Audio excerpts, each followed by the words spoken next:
Silakan Pak. Terima kasih Mas Andi dan rekan-rekan peserta forum yang kami muliakan. Senang sekali siang ini kami berkesempatan untuk ikut berdiskusi di dalam forum ini. Dan kalau nanti kami menyampaikan pada hal awal, sebetulnya ini lebih sebagai satu bahan diskusi saja, bukan dalam konteks kita memaparkan sebagai suatu materi pokok, tetapi lebih baik sebagai bahan diskusi. Dan tentunya kami akan mengharapkan feedback dalam bentuk masukan-masukan atas apa yang kami sampaikan tersebut. Jadi SPBE termasuk turunan secara teknis ketika kita bicara pada sektor pelayanan publik, kami coba terjemahkan pada satu hal yang sangat simpel, yakni tatkala semuanya menjadi sederhana. Bukan tatkala semuanya menjadi canggih, menjadi sesuatu yang membuat orang wow, begitu tidak. Tapi tatkala semuanya menjadi sederhana dan menjawab real kebutuhan dan masalah-masalah yang ada. Sebelum kami menyampaikan terkait dengan situasi yang melatar belakangi kenapa kami melakukan percepatan terhadap digitalisasi layanan-layanan publik, mungkin secara garis besar problem bersama yang kita hadapi adalah kadang-kadang kita terjebak masuk pada pengelolaan semangat untuk mengoptimalkan potensi digital ini pada konteks simbolik. Karena kita takut dikatakan kita belum memasuki era pemerintahan yang modern. Karena kita khawatir kita tidak dimasukkan mengusung semangat membangun kota atau daerah atau masyarakat cerdas dan lain sebagainya. Bukan seperti itu, karena kalau latar belakang kita masuk di sana itu adalah pada konteks-konteks yang bersifat simbolik, tentunya keberadaan semangat ini akan menjadi sangat mahal dan dimungkinkan tidak substantif dengan apa yang menjadi sebetulnya tantangan kita. Nah, kalau kemudian kita masuk pada konteks Jogja Smart Service, sebagaimana kami sampaikan tadi Mas Andi dan teman-teman sekalian, bahwa semangatnya simpel, yakni ketika semuanya menjadi sederhana. Ini sebetulnya juga berlaku banyak prasyarat, ya. Karena sederhana ini sangat relatif. Kota Yogyakarta ini luasnya hanya 32,5 km persegi. Kemudian data menunjukkan tingkat konsumsi pulsa dan paket data kita, masyarakat Kota Yogyakarta itu, ada di atas 2,5 kali lipat dari rata-rata konsumsi nasional. Tingkat keterpegangan HP sedikit pintar seperti ini 1,3. Artinya dari asumsi tersebut kami bisa mengatakan bahwa tingkat literasi digital masyarakat Kota Yogyakarta relatif sudah siap untuk kita ajak mengoptimalkan potensi digital tersebut dalam rangka pelayanan-pelayanan publik, dan kemudian mereka bisa mengakses terkait dengan layanan yang kita kemas secara digital ini. Ada banyak menu, dan ini menjadi prinsip kami. Banyak layanan, banyak menu merupakan representasi dari semangat pelayanan kita, tetapi juga merupakan representasi dari kebutuhan publik. Tetapi kita akan bisa membayangkan, kalau kemudian banyak layanan dan banyak menu ini dikemas secara parsial, bagaimana kemudian masyarakat akan mampu mengingat-ingat, kalau saya akan mengakses layanan ini, saya harus membuka ini atau mengunduh ini. Jika kemudian kita mengambil satu kesimpulan bahwa sebanyak-banyaknya layanan yang kita konversi ke layanan digital, pintunya harus satu. Cukup satu. Yang kedua adalah, mereka pengakses ini sebetulnya mempunyai potensi kode unik yang berbeda, yang permanen melekat sebagai citizen dalam bentuk nomor induk kependudukan. kuncinya adalah layanan berbasis digital yang kita kembangkan, yang di kota Yogyakarta dikenal oleh Jogja dengan sebutan Jogja Smart Service atau JSS ini, harus sudah bersilaturahmi, bahasa Mas Andi adalah terintegrasi dengan data kependudukan. Itu kunci yang kedua. Sehingga kemudian kita mengenal adalah single identitas, nomor induk kependudukan. Sehingga tatkala pemberi layanan itu akan melihat data siapa sih yang mengakses layanan ini, cukup dengan membuka NIK-nya, data sudah kemudian terpaparkan, bahkan bisa terkirimkan atau tinggal input saja. Problem besar di dalam pelaksanaan SPBE sektor layanan publik seperti ini, termasuk sebetulnya juga pada sisi internal dalam konteks supporting proses kerja kita. Yang lebih dominan sebetulnya bukan pada konteks bagaimana kita mengkonversi SOP-SOP manual ke SOP digital, tidak bisa langsung begitu saja, tetapi mengkonstruksikan kembali, dan kemudian mengkonstruksikan di dalam bahasa aplikasi tidak. Tetapi tahapan yang lebih berat kemudian adalah bagaimana kita bisa membangun dan membuat strategi agar internalisasi dari apa yang kita buat ini kemudian bukan hanya bisa, tetapi diterapkan dan dipakai oleh semua pihak. Ini proses panjang dan kasusnya juga sangat berbeda dari lokasi per lokasi. Ketika kemudian di struktur internal SDM kita relatif masih dominan adalah generasi baby boom begitu, yang mereka kemudian mengenal literasi digital itu ketika mereka sudah agak mature masuk di dalam birokrasi. Ini problem tersendiri. Bahkan kadang-kadang kita tertinggal kesiapannya untuk menginternalisasikan tadi oleh masyarakat. Yang kedua adalah kebiasaan kita ketika kita kemudian di masa transisi ini selalu memberikan alternatif. Layanan manual masih jalan, layanan digital juga jalan. Secara alamiah tentunya kemudian subsistem atau SDM-nya akan mengambil pada sistem yang paling familiar menurut mereka. Dalam hal ini adalah layanan digital yang masih berjalan. Sehingga kemudian harus ada keputusan-keputusan yang berani kemudian dengan mempertimbangkan segala resikonya. Idealnya adalah internalisasi layanan digital, layanan-layanan berbasis digital seperti ini, harus ada keberanian kita untuk kemudian melakukan amputasi pilihan dengan tidak menyelenggarakan layanan manual. Momentum pandemi COVID-19 ini sebetulnya adalah momentum yang pas kita kemudian untuk mengedepankan layanan-layanan berbasis digital.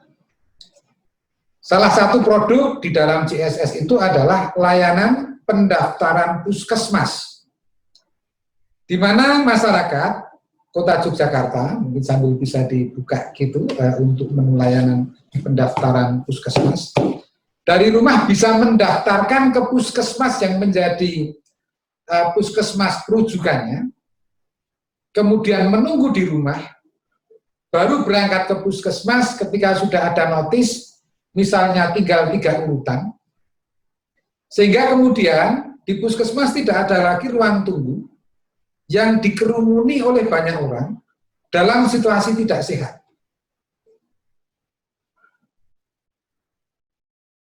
Begitu juga kemudian layanan-layanan di kelurahan. Ada salah satu layanan yang kita sebut dengan surat warga, di mana masyarakat mengakses layanan-layanan persuratan itu melalui modul JSS yang sudah ada di dalam smartphone pengunduh. Kalau dulu kita mengenal, orang selalu berurusan dengan membawa map, pertama ke Pak RT, hari kedua ke Pak RW, hari ketiga ke kelurahan, hari keempat ke kecamatan, mungkin hari kelima mengurus di salah satu OPD di tingkat kota atau kabupaten. Sekarang bukan orang dengan map yang jalan, tetapi datanya yang berjalan. Sehingga minimal kemudian masyarakat hanya memerlukan sekali jalan untuk mengambil produk tersebut di titik layanan yang sudah ditetapkan. Kita tidak membayangkan 10 tahun yang lalu bahwa model pelayanan seperti itu akan bisa diselenggarakan. Tetapi dengan potensi-potensi digital yang berkembang sekarang, hal itu bukan sesuatu yang muskil untuk kita bisa lakukan. Pada konteks organisasi pemerintahan sebagaimana halnya yang banyak terjadi di Indonesia, problemnya selalu sama ketika kita berbicara ketercukupan SDM adalah tidak ada satupun OPD yang bisa mengatakan bahwa di organisasinya rasio ketercukupan SDM 100%. Model pertumbuhan negatif yang selama ini berjalan di kota Yogyakarta itu kemudian berdampak pada keterpenuhan SDM itu rata-rata hanya 57% saja dari rasio analisa beban kerja. Kami ada layanan sederhana yang kami sebut dengan e-office, di mana persuratan-persuratan sudah bukan lagi menggunakan paper, tetapi persuratan-persuratan secara elektronik yang terkirimkan melalui sistem, tidak hanya sekedar mengirimkan dalam bentuk scan, tetapi juga kemudian mulai dari proses pembuatan surat itu sendiri, disposisi, dan sampai dengan laporan. Ada satu dampak kemudian sebetulnya yang kalau secara objektif bisa kita sampaikan. Dengan berjalannya salah satu menu e-office ini, ada satu jabatan yang hanya ada di lingkup pemerintahan, yang kita kenal dengan namanya jabatan caraka, pengantar surat, yang harusnya sudah tidak ada lagi jabatan tersebut. Karena surat sudah bisa berjalan sendiri. Kalau kita kemudian mau menghitung bentuk efisiensinya, tentunya di sana kemudian adalah belanja terkait dengan kebutuhan persuratan seperti kertas, printer, dan lain sebagainya itu menjadi sangat berkurang.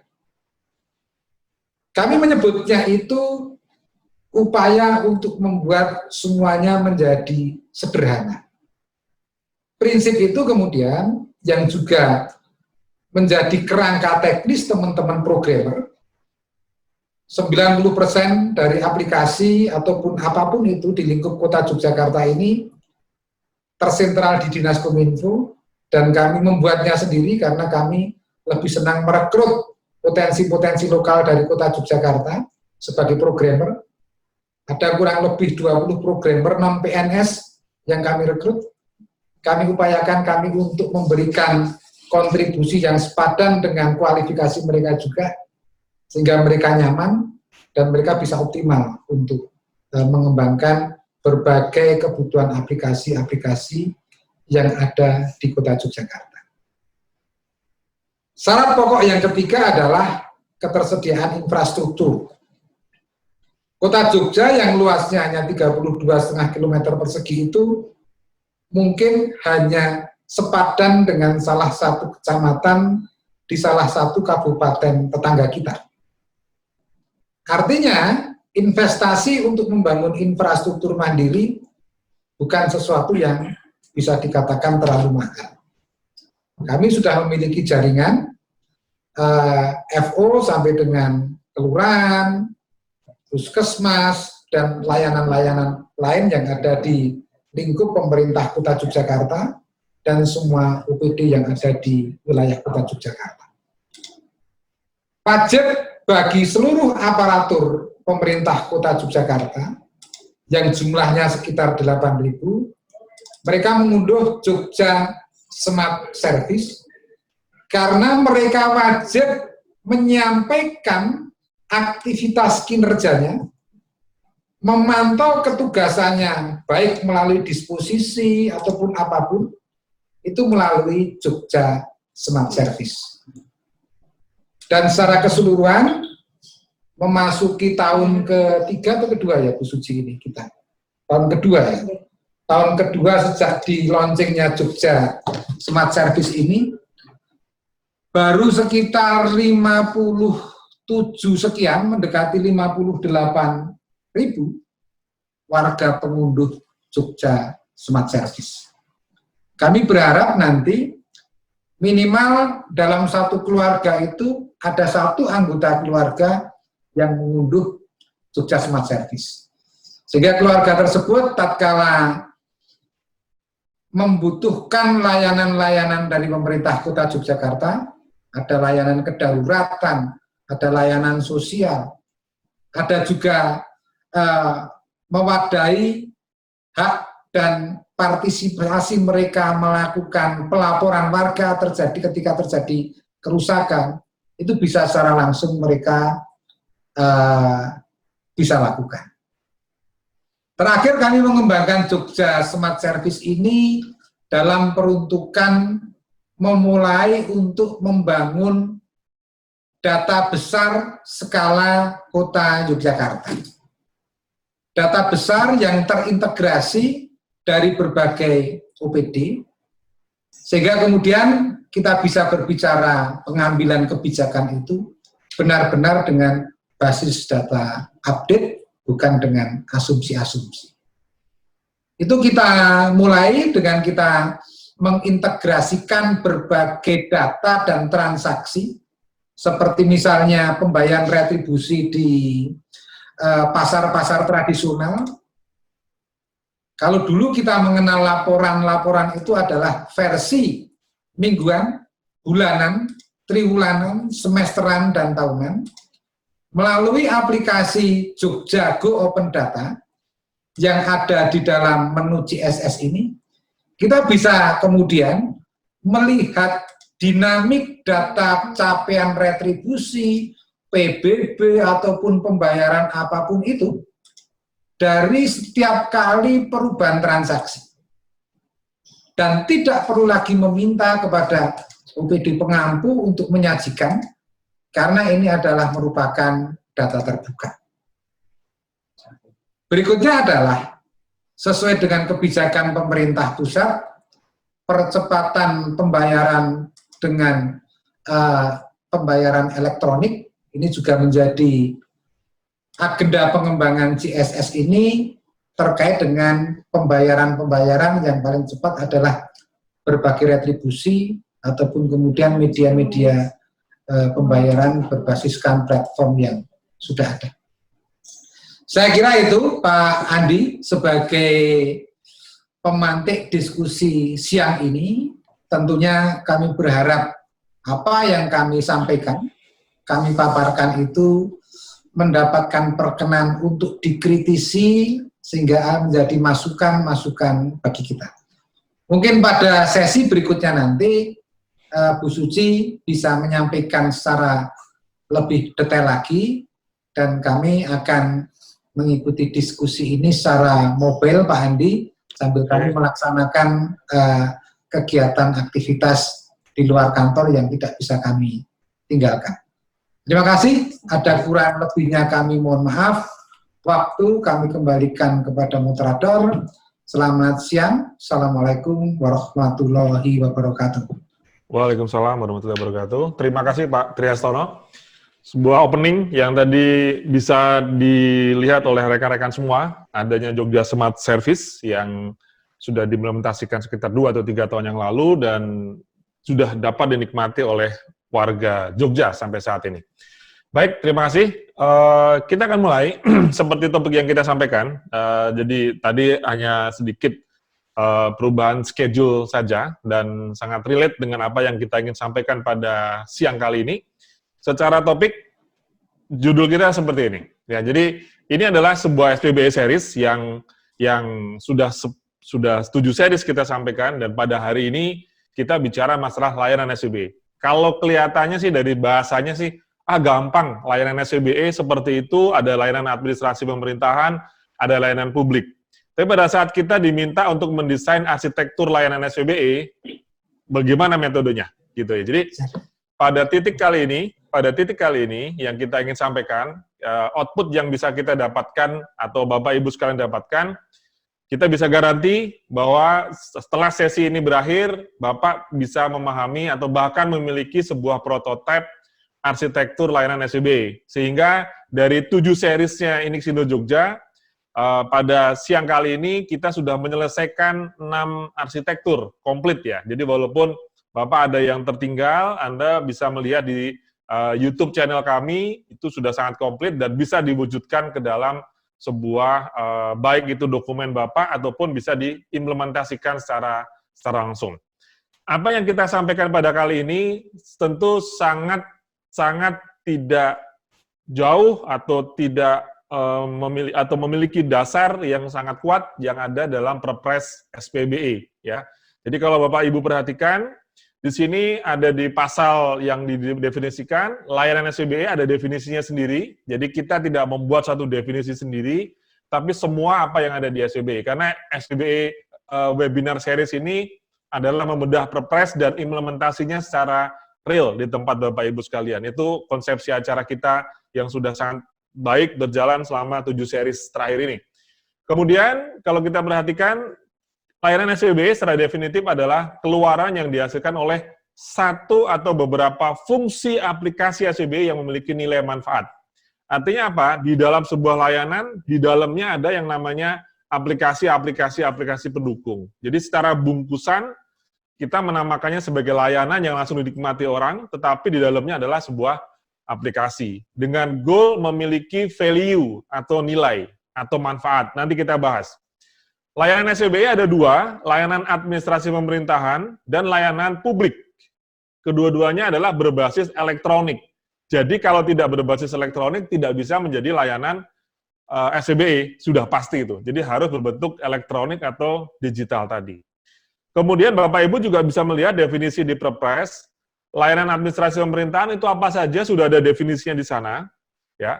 Dan kita sudah sangat mengenal bahwa layanan administrasi pemerintahan akan didukung oleh aplikasi umum.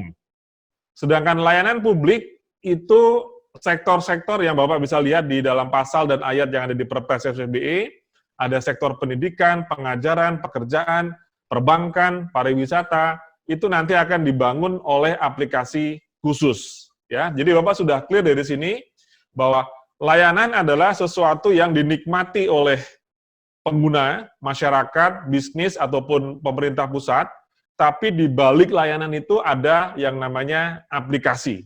Ya, aplikasi umum untuk Adpom, aplikasi khusus untuk layanan publik.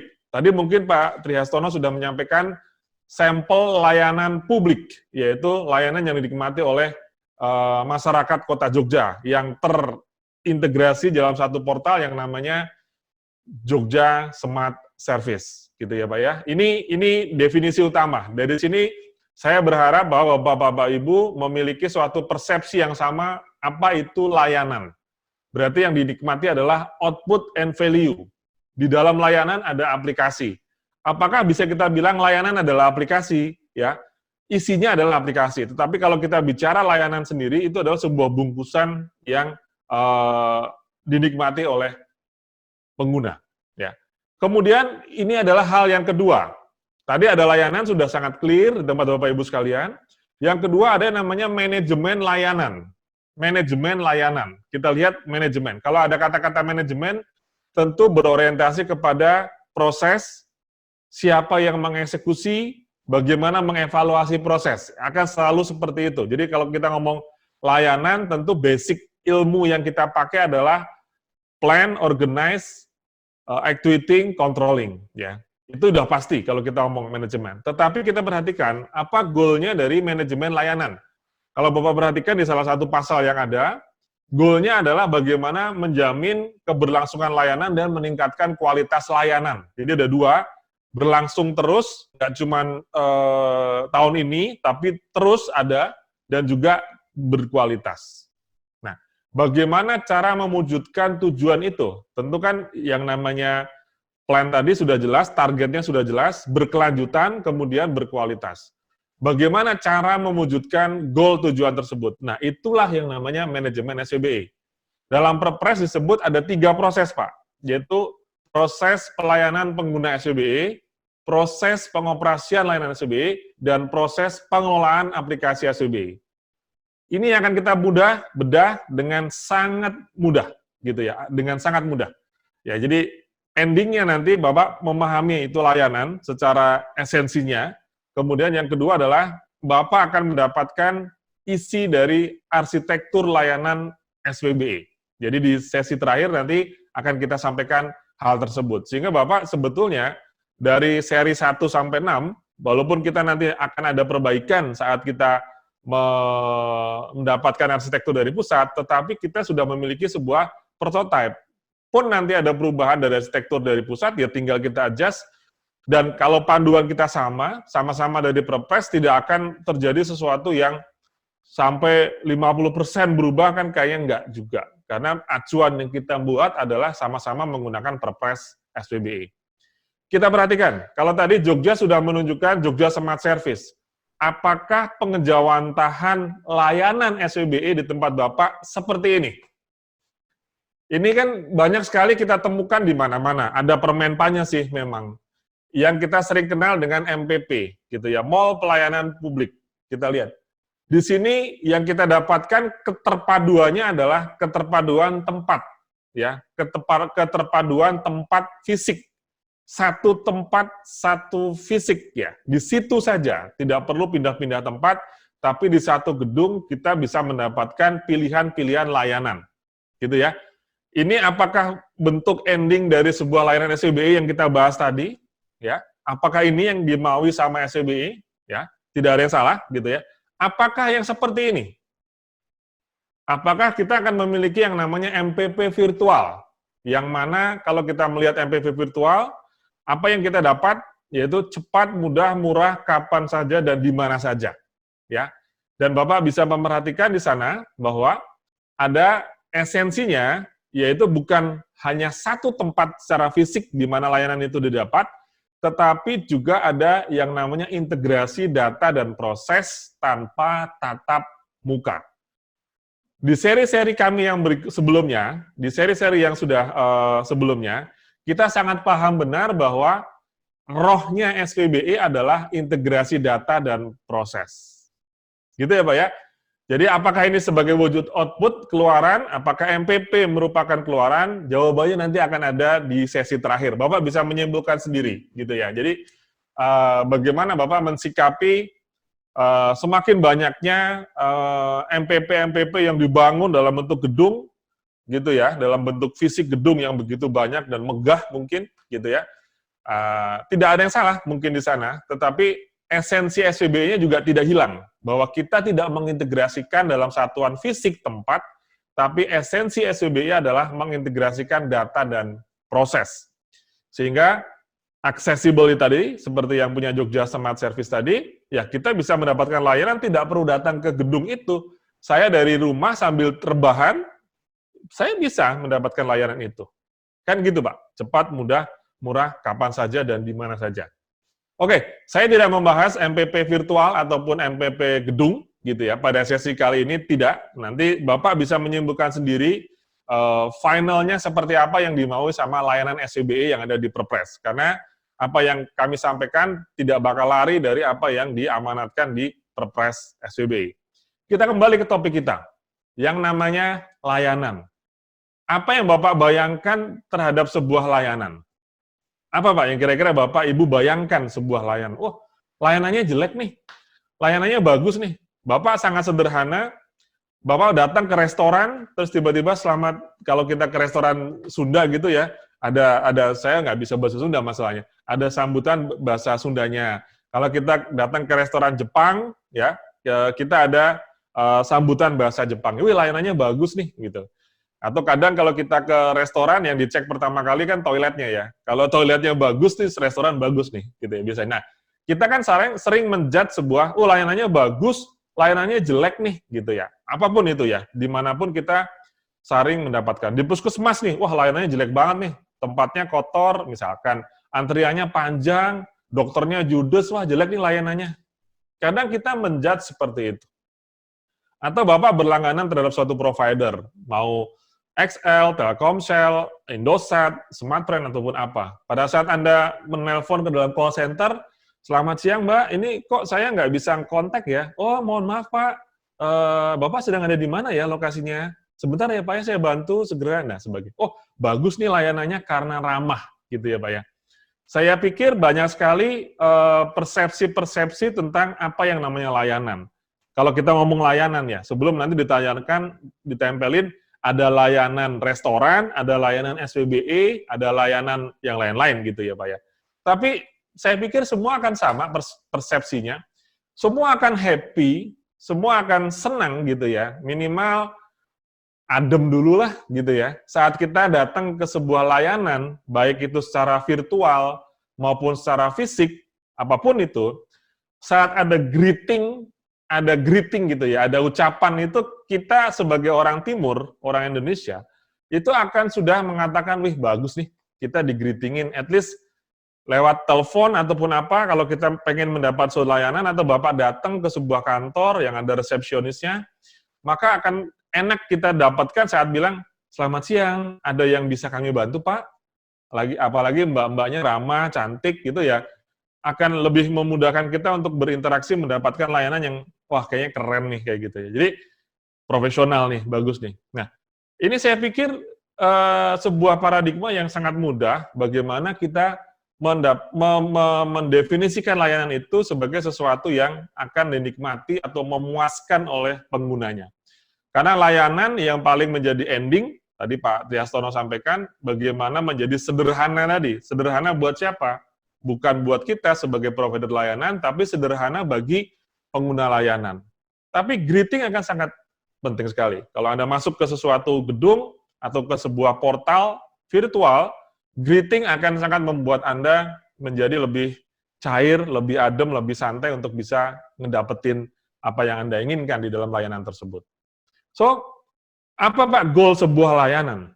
Kita mesti tahu dulu sebelum ngomong SPBE dan sebagainya, gitu ya. Goal sebuah layanan jelas gampang, yaitu memberikan nilai atau manfaat. Apapun kita nyebutnya ya, mau layanan makan kek, mau layanan restoran, layanan rumah sakit, layanan pembuatan KTP, layanan pengaduan, dan sebagainya, yang menjadi goalnya adalah memberikan nilai ataupun manfaat. Apa sih yang namanya nilai? Saya yakin banyak yang sering nyebut nilai atau value. Value-mu apa gitu kan? Kadang istilah-istilah yang overmode masuk ataupun dengar di telinga kita, tapi kadang kita tidak mengerti secara baik apa definisi dari value, karena output dari layanan adalah value yang diterima oleh pengguna. Ada dua karakteristik dari yang namanya value tadi. Yang pertama adalah utility, yang kedua adalah warranty. Pertama, sesuatu yang bisa memiliki nilai adalah saat sesuai dengan keperluan dan kebutuhan penggunanya. Saya itu butuh sepeda karena saya ingin menaiki sebuah hill misalkan, sebuah bukit misalkan, yang terjal gitu ya. Terus tiba-tiba Bapak dikasih mobil sedan. Kalau dari sisi nominalnya sih jelas lebih mahal gitu ya. Tapi kebutuhan saya adalah naik hill yang trail gitu ya. Saya butuh sepeda misalkan. Kemudian saya butuh, misalkan sederhana aja, saya butuh es teh. Karena panas nih hawanya. Tiba-tiba Bapak disodorkan sop daging iga. Enak sih Pak. Tapi yang saya butuhin adalah air putih es dingin, manis, teh manis gitu ya. Nah, itu yang namanya utility. Yang kedua adalah warranty, sesuai saat digunakan. Ya, secara definitif kalau kita bisa melihat, utility adalah bagus barangnya, kinerjanya, value itu namanya.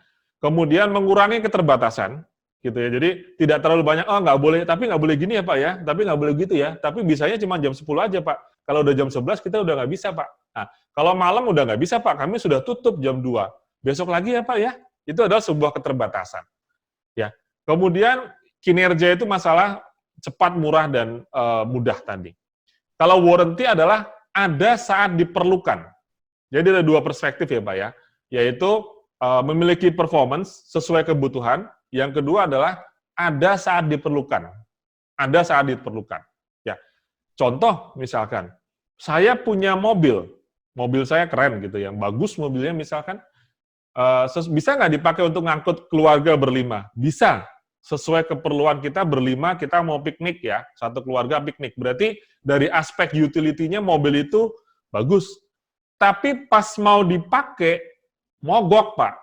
Walaupun mobil Bapak keren gitu ya, bisa mengangkut 5 orang, masuk semua, pas di starter nggak jalan. Maka nih warranty-nya nggak dapat, warranty-nya nggak masuk. Maka otomatis mobil itu tidak memiliki value. Artinya utility and warranty, bukan or ya Pak ya, utility and warranty. Nah, ini yang mesti kita pahami bareng, bahwa layanan akan memuaskan saat ada value-nya seperti ini. Oke. Clear ya Pak ya, dari sini bahwa goal dari layanan adalah value. Jadi kalau layanan SPBE di bidang keren, layanan SPBE tadi dibilang bagus, adalah saat memenuhi kaidah utility and warranty. Dua aspek itu. Maka kalau secara definisi, saya bisa sampaikan, layanan adalah sarana untuk memberikan value kepada pengguna dengan orientasi kepada outcome. Outcome itu sesuai yang dimaui. Di mana proses yang dilakukan di belakang itu tidak perlu diketahui oleh pengguna. Contoh nih Pak, kalau saya pengen mendapatkan layanan sebuah restoran, saya pengen makan bakso, gitu ya. Maka value yang saya dapat adalah bakso itu enak, kemudian bakso itu ada, nggak habis gitu ya Pak ya. Kita datang, enak, dimakan, dan baksonya nggak habis. Maksudnya kalau kita datang kan habis juga, ya elah, warungnya habis gitu ya. Tetapi kan kita tidak perlu tahu Pak, bahwa si tukang bakso tadi harus bangun jam 2 pagi ke pasar, beli daging, kan kita nggak perlu tahu. Yang kita dapatkan adalah layanan saja. Ya, layanan aja yang kita bisa nikmati. Contoh yang paling Bapak sederhana sekarang. Layanan internet, contoh nih, sebuah contoh. Layanan internet. Bapak semua saya yakin di OPD memiliki layanan internet yang diberikan bisa jadi sudah tersentral dari Kominfo, bisa jadi masih OPD sendiri-sendiri, ya. Masih ada beberapa daerah yang masih sendiri-sendiri menyediakan internet tuh masih ada.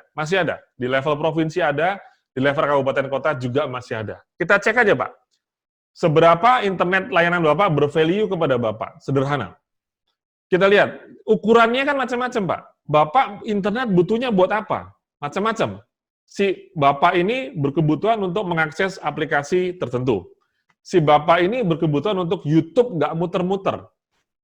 Bagi saya, internet itu bagus, memiliki value, adalah saat saya membuka YouTube nggak muter-muter. Yang kedua adalah secara utility, saya bisa pakai internet itu di mana saja. Tidak selalu harus pakai laptop yang dicolok kabel, tapi saya pindah ke taman, saya pindah ke ruang makan, saya pindah ke ruang rapat, internet itu masih bisa nyangkut. Ya, berarti dari situ kita bisa melihat indikator kinerja internet adalah buka YouTube nggak muter-muter, kemudian tidak ada batasan, tadi saya bilang, dimanapun saya bisa memakai internet itu. Pak, jangan di ruang pojok sana. Kenapa, Mas? Di sana jaringannya blank. Oh, gitu. Jadi terbatas internetnya. Iya, Pak. Internetnya hanya ada di ruang tamu ini saja. Di sana nggak bisa. Oh, gitu ya, Pak ya? Oh, baik, Pak. Berarti ada keterbatasan. Yang kedua adalah layanan internet warranty. Ada saat dibutuhkan. Berarti tersedia 24 jam. Sebetulnya nanti akan terkait apakah memang harus 24 jam. Itu nanti akan terkait dengan SLA yang Bapak janjikan. Bisa jadi cuma 8 jam, 10 jam tidak ada masalah. Kemudian ada jaminan bahwa tidak ada pencurian data di internet. Gitu ya Pak ya, sebuah analogi yang mudah. Sebelum kita membahas ke layanan SPBE, kita mesti memahami bahwa goal sebuah layanan adalah memberikan utility and warranty kepada penggunanya. Ya, makanya kenapa di dalam peta rencana SPBE harus ada survei kebutuhan dan kepuasan pengguna SPBE. Jangan lupa itu ada di bagian layanan SPBE, di sasaran strategisnya harus ada survei pengguna. Yang dinilai ya ini, kira-kira. Gitu. Ada penilaiannya di dalam sasaran strategis SPBE. Kalau saya ganti sedikit layanan makan siang. Saya yakin Bapak Ibu tadi barusan saja makan siang gitu ya. Ini jam-jam habis makan siang. Apakah layanan makan siang meskipun diberikan oleh kantin Bapak misalkan, atau diberikan kepada tadi mungkin ke warung Padang barusan, atau ke warung soto sebelah, atau bahkan tadi makan bakso, utility-nya dapat nggak Pak? Utility-nya adalah enak dan mengenyangkan. Oke. Menu apa saja tersedia. Maka dari situ aspek utility-nya terpenuhi. Yang kedua adalah dan warranty. Tersedia dari jam 10 sampai jam 14. Pada saat Bapak pengen makan nasi Padang, pas ke sana enak tuh nasi Padang yang Minang Raya misalkan, ataupun apa, enak Pak. Menunya apa aja ada misalkan. Tapi pas ke sana tutup. Wah, maka nggak ada. Kayak tadi misalkan, Jogja Smart Service bagus banget Pak, fiturnya banyak sekali. Pas saya akses down, sudah, value-nya nggak ada tuh. Gitu aja artinya ada dua aspek utility and warranty tadi, gitu ya. Yang kedua tidak membuat sakit perut. Contoh tadi misalkan, Jogja Smart Service bagus sekali fiturnya, secara fitur sudah bagus, ini itu bisa sesuai kebutuhan saya, betul. Pas diakses bisa, tapi pas itu data saya bocor semua. Ya, jadi nggak aman. Data yang tadi kita submit bocor. Kayak waktu Anda menggunakan apa yang kemarin Mas Sigi ya, Bukalapak atau apa? Tokopedia, ya. Anda pengguna Tokopedia, ya. Tokopedia banyak sekali. Ya, utility-nya bisa beli ini, beli itu dan sebagainya, enak lah. Tapi tersedia 24 jam. Tapi ternyata data Anda bisa bocor ke publik. Maka dia tidak memenuhi kaidah warranty. Maka sebetulnya value-nya akan berkurang di mata penggunanya. Gitu. Hanya kan kita negeri pemaaf ya Pak ya, terus dikasih diskon 50%, 70%, kita sudah lupa cerita yang kemarin gitu ya. Karena memang kita belum punya undang-undang data privacy, kita belum nih, kita belum punya ini. Kayaknya setahu saya lagi digodok undang-undangnya data privacy dan kita sangat menunggu itu karena kita sebagai konsumen itu berhak terhadap keamanan data privacy kita. Gitu ya Pak ya. Clear ya Pak ya? Layanan seperti itu. Lalu kita sebagai pengguna, saya sebagai pengguna, apa sih yang diharapkan dari sebuah layanan Pak? Saya yakin Bapak kalau layanan, apakah Anda komplain melulu Pak? Orangnya hobi komplain? Atau enggak kira-kira? Apa sih yang diharapkan dari layanan bagi perspektif pengguna? Ini Pak. Betul nggak Pak? Kalau yang namanya layanan kan hobinya komplain, kurang dikit aja komplain, karena ngerasa dia bayar, Pak. Karena dia merasa ada suatu nilai tukar yang dia berikan. Apa itu, Pak? Layanan harus ada on terus saat diperlukan. Layanan sesuai kebutuhan. Cepet dong, sehari selesai. Kenapa sih mesti seminggu? Gitu kan, Pak ya? Kemudian, sorry, saya ini nggak bisa datang nih, lama-lama. Bisa nggak ya kalau saya nyuruh orang lain, atau mungkin diwakilkan aja pakai surat kuasa, bisa nggak? Saya kan sibuk gitu misalkan. Terus, Mbak, kalau ada penundaan dikasih tahu dong, ya jangan diem aja. Ini katanya tutup, mana nih ada informasi kalau hari Senin dan Jumat tutup, nggak ada informasinya Pak. Ya, saya sebagai pengguna komplain dong karena tidak ada informasi yang ada. Terus kemudian kalau ada masalah, saya nelpon kemana? Ya, jadi ada single point of contact kalau ada apa-apa. Gitu. Jadi filosofi layanan akan jadi seperti ini. Jadi kalau ada error saya nelpon kemana? Bayangkan Bapak punya masalah terhadap sebuah layanan dan dilempar-lempar teleponnya. Dari telepon sini ke sini dan nggak bisa dihandle dengan sangat baik. Atau bahkan Bapak tidak tahu, ini ada error, ada masalah, mesti ngontak kemana. Gitu ya. Jadi ini yang Bapak mesti pahami sebagai service provider. Jangan lupa bahwa Pemda adalah penyedia layanan. Pemda atau OPD, Bapak kerja di OPD mana, tidak ada masalah, adalah penyedia layanan. Kami sebagai masyarakat adalah pengguna layanan. Maka perspektif pengguna layanan adalah ada 5 ini, Pak. Ya, 5 ini yang mesti kita penuhi sebagai seorang provider layanan, atau bahasa Inggrisnya service provider. Kalau internet, makanya internet service provider, gitu ya. SPBE service provider. Nah, itu kan sama saja bahasanya. Jadi, kita harus customer sentris, karena yang diharapkan SPBE adalah berorientasi kepada pengguna. Clear, Pak, ya? Saya sudah menyampaikan, definisi layanannya sudah, kemudian perspektif penggunanya sudah, maka pertanyaan besarnya adalah bagaimana cara Anda, Pemda, mewujudkan layanan yang berkualitas.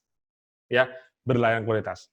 Sudah kita displaykan, dan inilah topik kita pada hari ini, yaitu Bapak Ibu sekalian mesti mengerti yang namanya prinsip layanan, kemudian yang kedua adalah manajemen layanan atau tata kelola layanan, yang ketiga adalah perangkat layanan. Kalau tiga ini sudah Anda miliki, inilah isi dari arsitektur layanan SPBE, Pak. Nanti di endingnya Bapak sudah langsung bisa diadaptasi, bisa di-adopt dan adapt. Jadi inilah yang namanya arsitektur layanan SPBE. Prinsip layanan, proses layanan, kemudian perangkat layanan. Nanti kita lihat tiga-tiga ini isinya apa.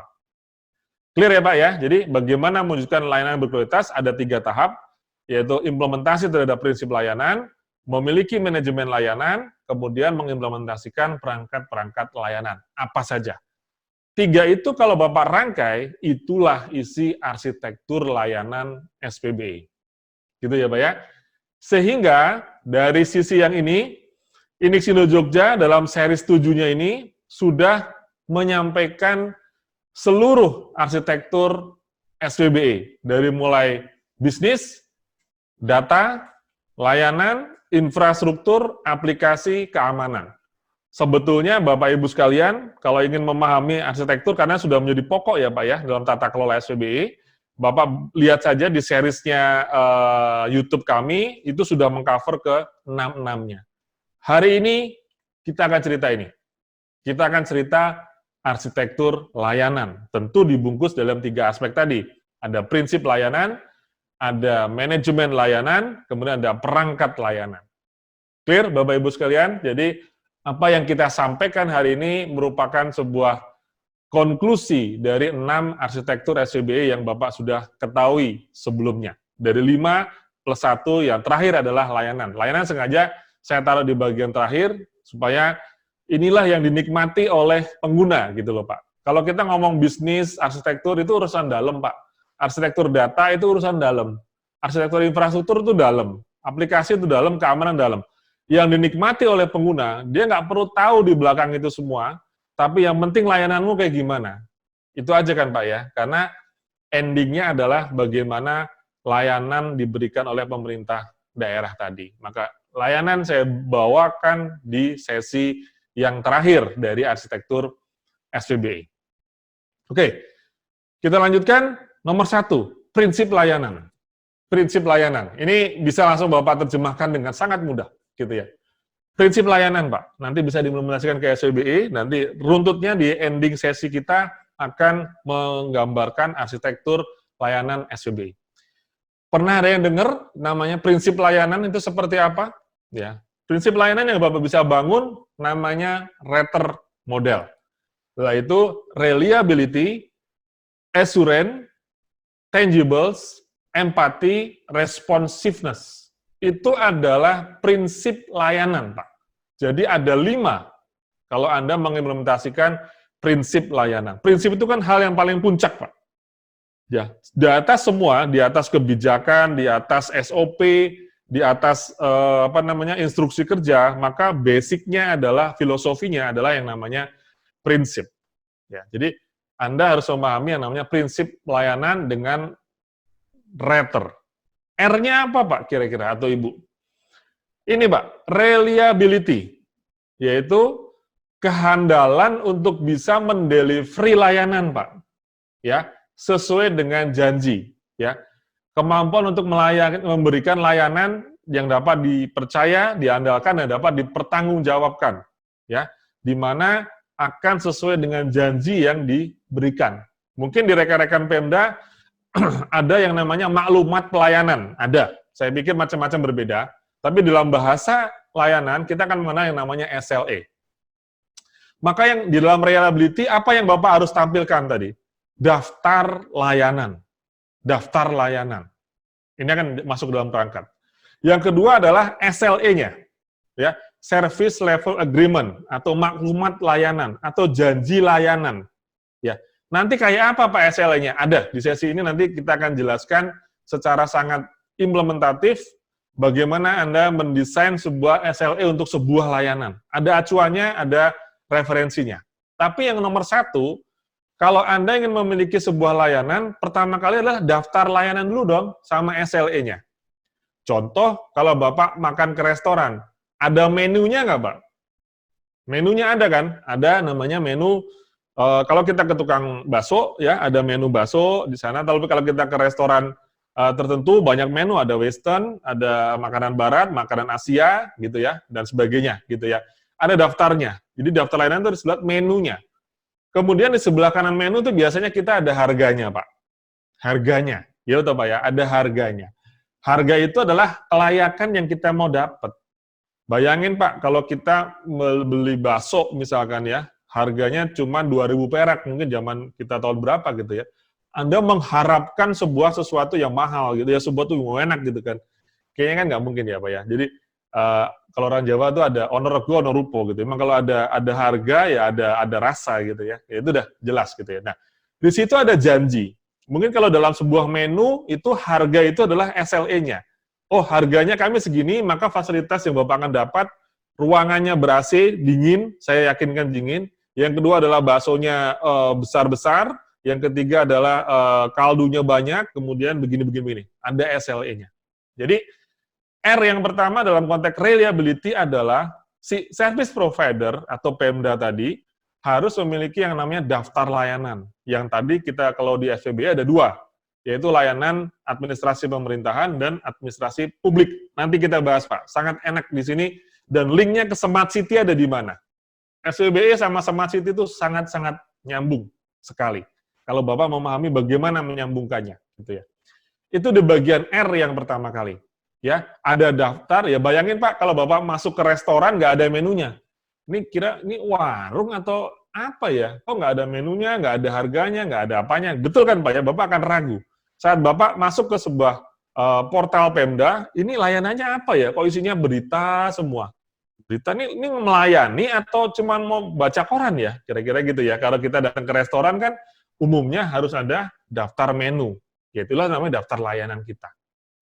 Yang kedua, bayangin kalau Bapak datang ke sebuah restoran. Maka bagaimana Bapak memastikan bahwa ada chef-nya yang enak Pak di sana. Ada tukang masaknya yang bagus, Pak. Ya toh Pak, harus ada tukang masaknya. Harus ada tukang masaknya. Ya. Bayangin kalau Anda datang ke restoran, Anda tidak menemukan yang masak, Pak. Hanya Anda menemukan satpam sama teknisi AC. Loh, ini restoran atau STM gitu ya, yang bisa repair elektronik misalkan, seperti itu. Nah, Bapak harus memberikan suatu garansi, sebuah jaminan bahwa akan ada skill personel yang mampu mendeliver layanan tersebut.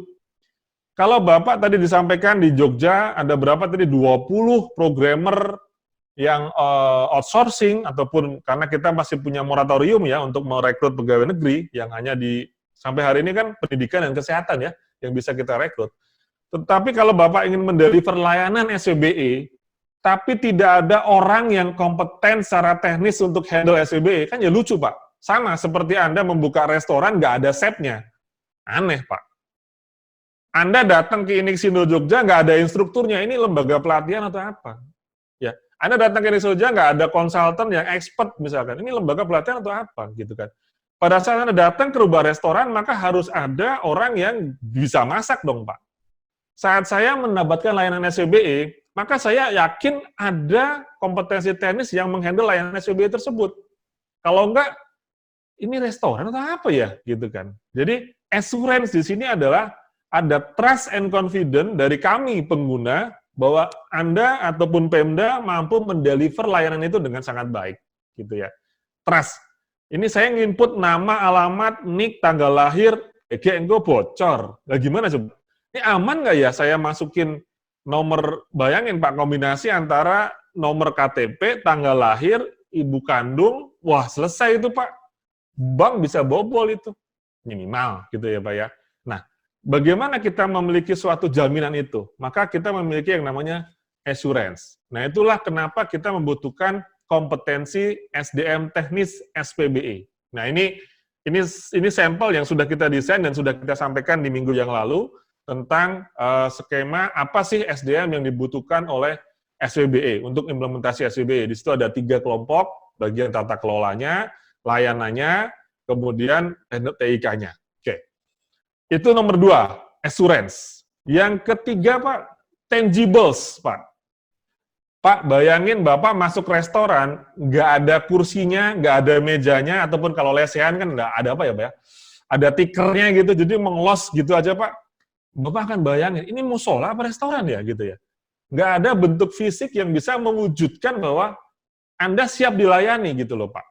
Nggak ada meja-meja, nggak ada mejanya, nggak ada etalase dapurnya, los gitu aja. Ini restoran atau musola nih, gitu ya. Nah, itu harus kita tampakkan, Pak, secara tangible tadi. Bahwa benar kita menyediakan layanan SWBE, ini loh ada orang-orangnya di sana, ini kita punya data centernya, ini kita punya aplikasinya, kayak JSS tadi, kita punya SDM-nya, kelihatan semua kok, Pak, di sini. Muncul gitu. Jadi orang itu memiliki rasa trust. Ini bener restoran atau bukan sih? Gitu ya. Kayak gitu loh, Pak, kira-kira. Kayak kita bisa melihat bahwa tangible itu menampakkan secara fisik, baik itu facility, personel, atau sarpras gitu ya, yang bisa memberikan, oh ya bener, ini ada layanannya. Bayangin kalau kita memasukkan data, gitu ya, data saya itu disimpan di mana sih? Servernya ada nggak sih data centernya, misalkan kita punya raga itu. Ini kalau ada error layanannya, saya mesti nanya ke siapa ya? Ini kok pegawainya kosong semua, atau ada yang kompeten apa tidak, kayak gitu. Ya, itu namanya tangible. Gitu ya, Pak ya. T sudah ketiga, RAT. Yang keempat, prinsip yang namanya empati, Pak. Ini kita ngomong layanan ya, Pak ya. Ya. Yang namanya empati adalah Anda merasa menjadi pengguna. Pengguna itu kan maunya cepat, mudah, gampang, enak gitu ya, Pak ya. Oh, saya nggak punya waktu nih, Pak. Bisa segera nggak sih, Pak? Gitu. Jadi udah minta buru-buru, tapi pelayanan kita judes misalkan, dilama-lamain, ya. Kemudian ngerti kita urgent, jam 12, tinggal aja, padahal kita segera nih, tahu ya telat makan siang dikit, nggak apa-apalah, misalkan seperti itu. Artinya, jiwa kita as a service itu memiliki empati terhadap apa yang dibutuhkan dan dirasakan oleh pengguna tersebut. Ya, inilah satu faktor yang namanya ramah tadi. Penting loh, Pak. Layanan SWBE juga harus butuh sebuah keramahan. Ya, keramahan. Keramahan secara digital ada, Pak. Ya, apakah layanan yang digital tidak ada customer service-nya? Ada, Pak. Ada. Pasti behind-nya ada manusia yang kalau kita bisa pakai ada kecerdasan buatan, ada robot gitu ya, tapi robot nggak bisa senyum gitu ya. Bisa juga ya senyum ya, tapi yang penting ada rasa empatinya tadi, Pak. Nah, itu yang keempat itu, Pak. Nah, yang terakhir, responsif. Artinya waktu tunggu kalau ada suatu masalah. Mas, ini saya nggak bisa login nih. Ya, coba lagi aja, Pak. Lah, gimana sih? Mas, ini aplikasinya kok down ya? Ini saya nggak bisa ngakses klik. Ya, tahu sendirilah, Pak. Mas itu. Nah, kita harus memberikan suatu SLA bahwa kalau ada error, kita butuh waktu 5 atau sampai 10 menit. Mungkin Bapak Ibu sekalian pernah menelpon sebuah provider saat handphone Anda rusak ataupun jaringan Anda rusak. Kadang, mohon tunggu sebentar ya, Pak ya. Sebentar, Pak ya. Padahal siapa itu namanya customer service tadi itu nyari teknisi gitu ya, nanya-nanya gimana ya solusinya sehingga dia balik lagi dengan sangat cepat untuk memberikan, oh Pak tolong di restart HP-nya atau bagaimana dan bagaimana gitu. Nah, itulah yang namanya prinsip layanan, Pak. RATER, responsiveness, reliability, assurance, tangible, empathy, responsive. Ada 5 prinsip layanan, Pak. Ini yang mesti dipahami oleh seluruhnya. Nanti kita lihat, layanan itu siapa yang punya sih, Pak? Apakah layanan itu miliknya Kominfo semua? Kayaknya sih bukan. Nanti kita lihat di manajemennya. Kita lihat di manajemennya layanan. Gitu. Siapa sih pemilik layanan itu? Ya, bisa jadi OPD terkait, bisa jadi pemerintah pusat. Nanti kita lihat. Bapak akan mengerti siapa yang mesti menjalankan RATER tadi. Bapak sebagai Pemda tentu memiliki prinsip hal tersebut gitu ya. Clear ya Pak ya, satu aspek yaitu yang namanya prinsip layanan. Oke. Prinsip layanan sudah sangat jelas, RATER. Bapak bisa cari dan implementasikan, ini adalah bagian dari arsitektur yang nomor 1, prinsip. Yang kedua adalah yang namanya perangkat layanan. Betul ya Pak ya? Kalau sudah mengerti prinsip, maka harus ada perangkatnya dong. Tanpa itu kan Bapak tidak ada. Tidak ada ya, perangkat layanannya harus ada, gitu ya. Apa itu perangkat layanan? Perangkat itu kan pendukung, tools, gitu ya. Masih ingat tadi, sewaktu kita ke restoran, harus ada apa pertama kali? Ada menunya, ada daftar menunya, gitu ya. Kita lihat, daftar layanan SWB. Daftar layanan SWB. Kalau kita bisa perhatikan, daftar layanan SWB. Kita lihat, ini adalah layanan administrasi pemerintahan. Ya, ini sampel, belum semuanya.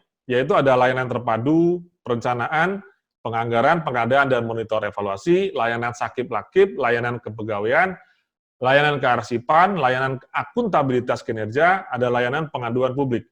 Biasanya, layanan ini disuplai oleh aplikasi umum, yang nantinya akan semua terintegrasi dari pusat. Gitu. Sudah saya jelaskan di sesi sebelumnya, di bagian integrasi. Kemudian di layanan publik, itu ada layanan pendaftaran sekolah. Saya yakin setiap daerah beda-beda. Jogja bisa nggak disamakan? Mungkin bisa ada yang sama dengan kota yang lain, kabupaten yang lain. Tetapi tentu sesuai dengan need-nya masing-masing. Beda. Kabupaten tadi dikatakan luasnya sangat kecil. Tentu layanannya juga ada layanan pokok, publiknya tidak sama. Sesuai dengan case masing-masing tentunya. Kalau kita perhatikan layanan publik di sini ada layanan pendaftaran sekolah, misalkan layanan kesehatan terpadu, tadi bisa daftar puskesmas dari rumah tanpa antri, layanan izin usaha, layanan e-wisata terpadu, layanan pembayaran pajak, layanan monitoring sampah mandiri, layanan CCTV, bisa jadi layanan pembuatan KTP dan akte kelahiran. Itulah yang disuplai oleh aplikasi khusus. Nah, minimal Pak, saya sebagai warga Bapak nih di kabupaten mana saja, tadi saya ada dari Puncak Jaya, tadi selamat sore ya Pak, yang di Puncak Jaya sudah jam 5 berarti di sana, tadi sempat bersapa sebentar dari Puncak Jaya di Papua. Ini daftar ini kan seperti daftar menu restoran kita Pak, di sini dan di sini, ya. Minimal kita sebagai pengguna, oh ada itu toh, kayak gitu. Tentu butuh sosialisasi, butuh sesuatu yang bisa dikenali. Dan yang pasti, jangan lupa, tidak cuma sekedar daftar, tetapi harus ada SLE-nya, Pak. Layanan pendaftaran sekolah, SLE-nya apa ya? Layanan izin usaha, SLE-nya apa ya? Layanan kearsipan, SLE-nya apa ya? Ya, maklumat layanan gitu ya, dan sebagainya. Ya. Mungkin Bapak Ibu masih cukup asing dengan yang namanya SLE. Kita bedah dengan sangat mudah, gitu ya. Bagaimana Bapak mendefinisikan sebuah layanan website misalkan. Di publik itu ada layanan website, boleh-boleh aja. Ya, aplikasi khusus kan Bapak bisa desain sendiri gitu ya. Aplikasi umum nanti yang akan diseragamkan dari pusat ya. Kita tunggu saja gitu ya. Ada berapa jenis aplikasi umum untuk layanan administrasi pemerintahan. Jadi ada dua sisi, ada dua apa namanya site di sini.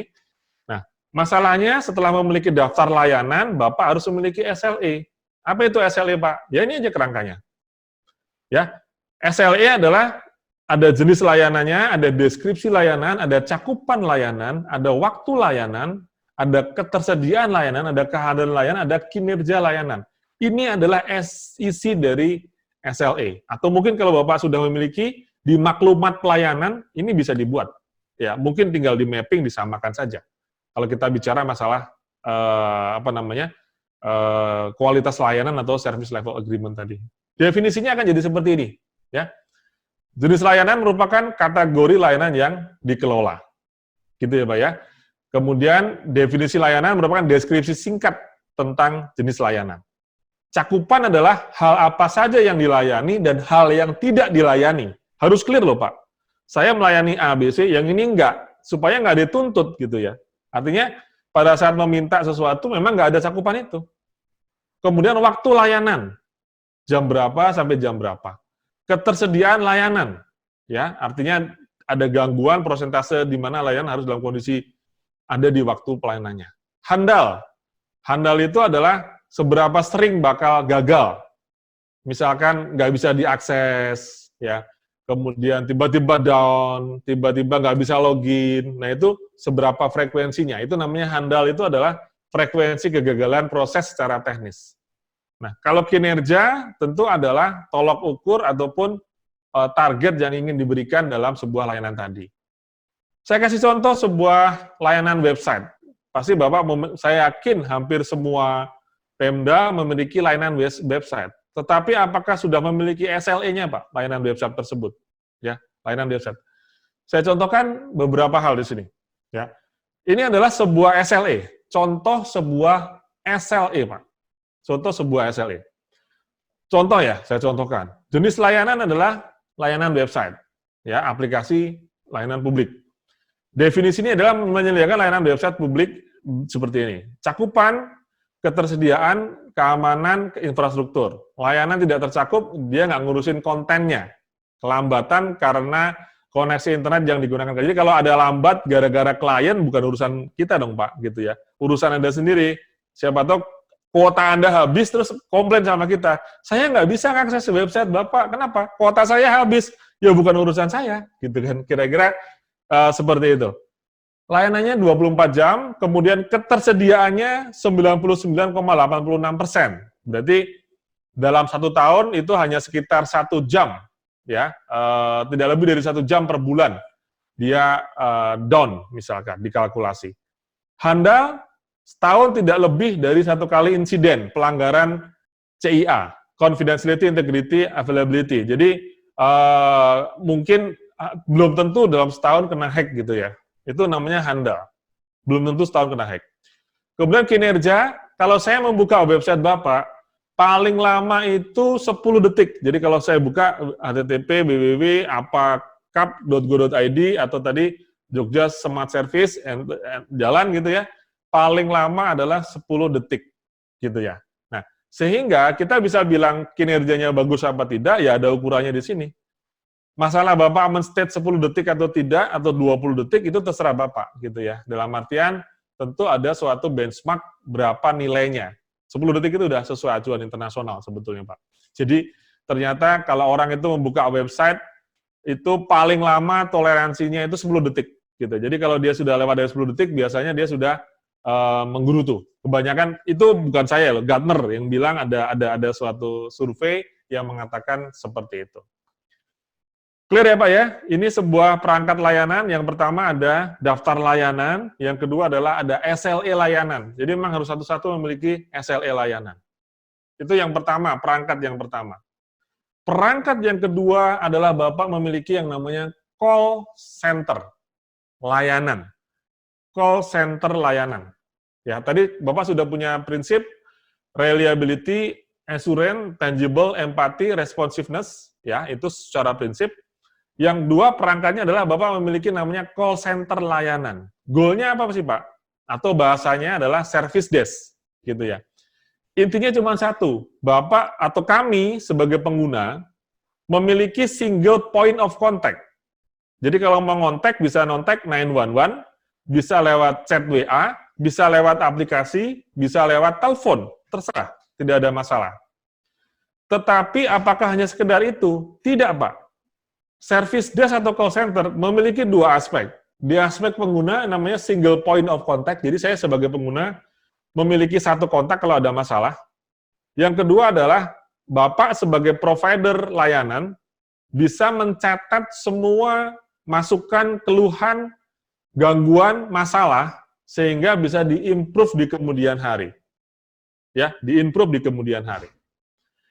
Pak, kira-kira pengguna, itu bisa Pak Bupati, Pak OPD atau masyarakat, kapan mereka, pengguna, menelpon call center layanan?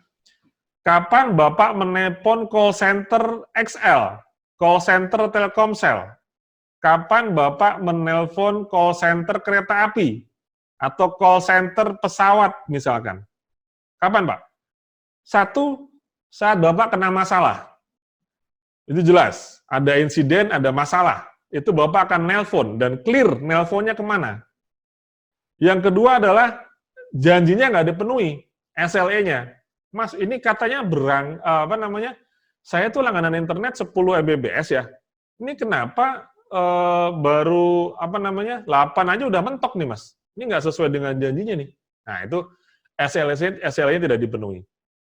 Yang ketiga, merequest layanan baru. Tolong dong Pak, dibuat dong layanan integrasi orang sakit sampai orang sembuh gitu. Jadi kita ini nggak perlu pas dirujuk ke rumah sakit tuh mesti daftar lagi gitu ya. Tolong dong Pak, saya di Pemda membuat sebuah layanan untuk data orang lahir sampai meninggal gitu ya. Masa saya sudah punya anak, punya akte kelahiran, pada saat daftar sekolah saya mesti nginput lagi, kemudian anak saya mau lulus nginput data lagi, itu namanya beda-beda Pak, ya. Di sini pakai I, di sana pakai Y, di sini tambah N-nya 1, dan itu bisa nggak sih Pak layanan integrasi dari lahir sampai meninggal? Orang merequest sebuah layanan, gitu. Jadi service desk atau call center ini berfungsi biasanya saat ada insiden, saat ada masalah, saat SLA tidak dipenuhi, atau meminta layanan baru atau mengubah layanan yang existing. Nah, itulah gunanya dari service desk, atau yang bahasa di Bapak mungkin call center layanan, gitu ya Pak ya. Nah, disinilah kita bisa melihat ada orang yang berassign di sana, yaitu seorang call center tadi, mbak-mbak yang ramah, gitu ya, kemudian layanannya kita bisa bilang 24 jam, dan sebagainya, gitu ya. Nah, kalau ada error, maka ada layer satunya, layanan itu. Sudah disiapkan layer 1, jangan sampai kita punya garansi 15 menit solve, gitu ya. Tapi kalau ada masalah yang berat, misalkan fiber optiknya kepacul, atau fiber optiknya kena, kena traktor yang besar, sehingga membutuhkan untuk recovery yang butuh waktu, maka Bapak baru memanggil vendor berikutnya. Nah, kepemilikan terhadap call center adalah merupakan perangkat dari layanan. Jadi perangkat layanan dua tadi ya Pak ya, daftar layanan dan SLA, yang kedua memiliki call center layanan. Dan ini ada di amanatnya dari SPBE, dari mana Bapak bisa melakukan survei. Pak, logikanya Pak, bagaimana cara Bapak melakukan survei layanan SPBE yang diamanatkan di Perpres? Kan nggak mungkin Bapak menyebar kuesioner ke masyarakat, terus kuesionernya online ya Pak ya, kuesioner, terus kemudian disuruh ngisi bagaimana layanan Bapak. Enggak dong. Tapi dari banyaknya komplain dan insiden yang masuk ke dalam call center, itulah yang namanya survei layanan SPBE. Tanpa itu Bapak akan memiliki data yang nggak valid. Gitu ya Pak ya. Jadi call center ini atau service desk ini akan sangat baik didukung oleh sebuah aplikasi yang namanya aplikasi service desk ya. Sampelnya seperti ini, mungkin ada aplikasi service desk yang macam-macam bentuknya, dari pihak ketiga juga bisa dan sebagainya, macam-macam. Tapi untuk mendefinisikan layanan, daftar layanan yang tadi, layanan SPBE apa saja, layanan pemerintahan apa, publik apa. Tapi yang paling penting, esensinya adalah yang ini Pak. Ini, goal-nya adalah improvement. Karena tanpa ada call center, bagaimana Anda menganalisa keluhan layanan? Dari mana? Ini layanan kesehatannya nggak bagus nih. Ini layanan wisata nggak bagus nih. Layanan pembuatan KTP bagus banget, cepat 5 menit, dan sebagainya. Nah, dari mana Anda membuat itu? Nah, itu dari sini. Gitu ya Pak ya. Kemudian menganalisa peningkatan kinerja layanan. Ya, oh ini semua SLA dipenuhi nih, bahwa bagus berarti layanannya. Kemudian menganalisa perubahan fitur layanan. Oh ternyata yang merequest perubahan fitur banyak nih. Karena mereka meminta pada saat kita memasukkan NIK, yang keluar hanya nama dan alamat saja. Tanggal lahirnya jangan dong, malu nih udah tua misalkan. Nah kayak misalkan seperti itu ya. Fiturnya jangan di-display. Oh minta perubahan seperti ini, gitu ya. Kemudian ada yang merequest nih Pak, tolong dong buatkan layanan perizinan yang sekali jadi misalkan. Nah, oh ada yang merequest seperti ini gitu. Jadi kita akan dengan mudah untuk mengabsorb apa yang menjadi kebutuhan dari pengguna tadi. Nah, apa yang saya sampaikan barusan terkait dengan perangkat layanan, yaitu ada daftar layanan, SLA, dan service desk ataupun call center layanan, sangat relate sama di SPBE. Nah, ini kalau Bapak buka spbe.go.id, kemudian Bapak memilih yang rencana strategis, ya, Bapak pilih rencana strategis, maka akan ada survei pengguna SPBE. Ya, ada survei pengguna SPBE di sana. Di situ ada survei kebutuhan dan kepuasan pengguna. Nah, itu bisa kita wujudkan saat Bapak memiliki call center layanan. terhadap daftar layanan SPBE Bapak yang mungkin ada 10, 20, 30, saya yakin masing-masing daerah berbeda-beda, gitu ya. Baik itu publik maupun administrasi pemerintahan. Itu gunanya call center, Pak. Nah, kemudian seperti yang dilakukan oleh Jogja tadi, dengan Jogja Smart Service, itu adanya portal pusat layanan. Nah, ini portal pusat layanan. Apakah ini yang dimaknai dengan MPP secara fisik building? Apakah ini merupakan MPP virtual? Ya, mall pelayanan publik gitu ya. Intinya kan sebetulnya portal pusat layanan. Kalau dimakna yang saya pahami, namanya portal adalah secara online, secara virtual, bukan secara bangunan fisik gitu ya. Jadi biar kita menyesuaikan saja dengan apa yang diamanatkan oleh SPBE, korelasinya akan ada seperti itu. Sehingga masyarakat itu tidak perlu kesana kemari, dalam artian kesana kemari secara fisik, kalau misalkan portalnya tadi OPD ya, atau kesana kemari secara jempol. Maksudnya secara jempol, Bapak buka aplikasi ini, lari ke perizinan, buka aplikasi ini, lari ke sana, buka aplikasi ini, lari ke sana. Tapi kita semua di satu tempat sekali login dengan single sign-on, maka otomatis kita sudah bisa mendapatkan layanan saja. Nah, apa yang kita ceritakan di portal pusat layanan, sudah saya bahas di minggu yang sebelumnya, yaitu di sesi integrasi, gitu ya Pak ya. Apakah portal layanan Bapak atau integrasinya yang model yang mana? Kemarin sudah saya bahas di sisi integrasi. Saya remind sedikit, portal layanan Bapak yang mana? Model proses bisnis yang terintegrasi dengan menggunakan Simantra atau sistem penghubung, menggunakan share database, ya, berarti kita menggunakan single database, itu yang akan dibuat di aplikasi umum nantinya, yaitu kita menggunakan single database yang ada di pusat, kemudian rekan-rekan di daerah tinggal mengakses sesuai dengan nama daerahnya sendiri-sendiri, atau hanya merupakan portal interface pengguna, jadi ngumpulin aja, yaitu portal aplikasi, di mana kalau diklik lari ke sana, ya lari ke sana, diklik lari ke sana, diklik lari ke sana. Atau memang portal itu di samping mengumpulkan, ada juga yang sudah terproses secara terintegrasi secara bisnis proses. Ya.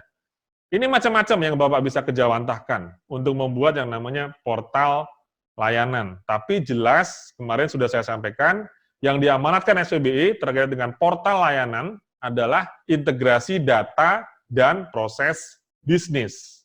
Ya, mungkin untuk mencapai stage itu kita butuh fase gitu ya. Minimal dikumpulin dulu satu tempat, atau minimal portalnya dulu satu, kita ngerasain enaknya nggak kemana-mana, baru nanti naik tingkat ke berbagi data, baru kita naik tingkat ke proses. Bisa jadi, Pak.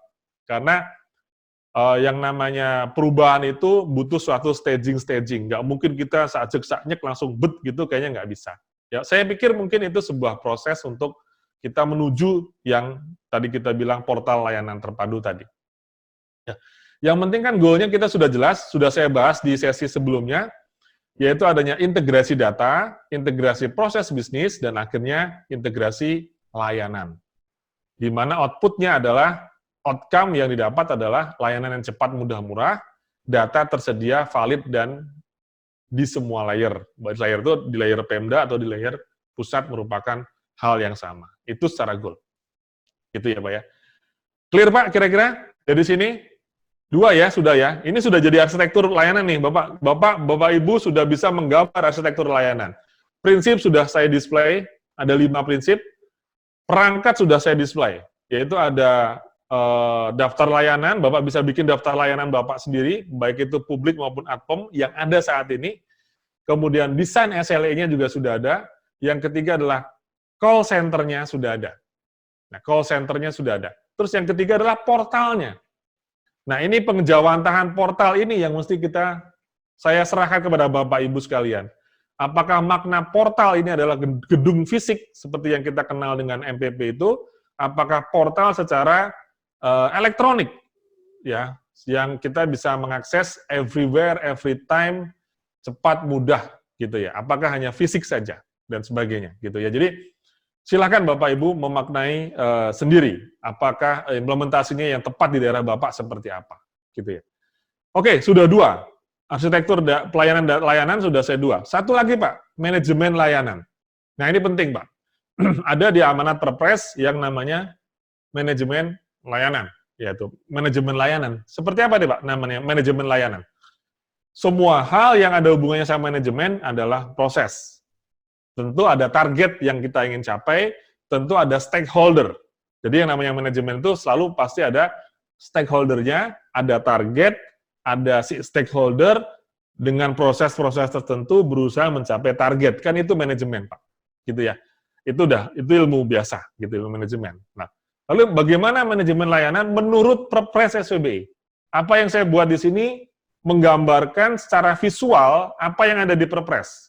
Ya, kalau Bapak membaca Perpres kan lumayan bacanya ya Pak ya, pasal ayat dan sebagainya. Tapi ini bentuknya gambar. Itulah yang namanya arsitektur. Gitu ya. Inilah yang namanya arsitektur. Dimulai dari mana Pak? Jelas, dimulai dari sini. Kita harus mengerti kebutuhan layanan oleh pengguna. Kebutuhan layanan pengguna. Ya, siapa itu pengguna? Bisa masyarakat, pelaku usaha, pemerintah pusat, atau pemerintah OPD yang lain. Contoh tadi, saya membuat layanan pembuatan KTP dan akte kelahiran online. Saya membuat layanan e-wisata terpadu. Saya membuat layanan pendaftaran puskesmas. Saya membuat Jogja Smart Service. Saya membuat layanan integrasi data lahir sampai meninggal. Saya membuat layanan orang sakit sampai sembuh. Nah, tentu pilihan-pilihan itu, kalau umum kan sudah ditetapkan ya, umum itu sudah ada jatahnya, sudah ada listnya dari pemerintah pusat, gitu ya, udah ada daftarnya, yang di Perpres ada 8, gitu ya, sudah ada bakuannya. Tapi kalau yang aplikasi khusus, ya, atau layanan publik, itu Anda bisa melihat menggali kebutuhan dari masyarakat sendiri, gitu, nggak sama. Ya, itu akan sangat nyambung dengan Smart City nanti di sini. Kalau ada yang sudah punya Smart City, itu akan mudah untuk memasukkan daftar layanan publik. Karena relate-nya ke sana, gitu ya. SWBI sama Smart City itu sangat nyambung di sisi yang itu, di layanan TIK-nya. Oke, stakeholder-nya sudah jelas, penggunanya siapa? Apa yang dimaui oleh pengguna? Memuaskan, jelas. Kita sedang bicara manajemen layanan ya. Jadi stakeholder-nya jelas, ada penggunanya, ada masyarakat, pelaku usaha. Targetnya apa? Sudah jelas. Puas. Udah 2 nih. Ada stakeholder, ada target. Memuaskan. Jadi goal-nya bukan keren. Goal-nya bukan canggih. Ya, goal-nya bukan kemewahan gitu ya. Bukan itu. Walaupun sometimes kita butuh pencitraan, kita butuh sebuah blow up berita. Silakan, saya tidak membahas itu gitu ya. Tetapi endingnya adalah sebuah value tadi.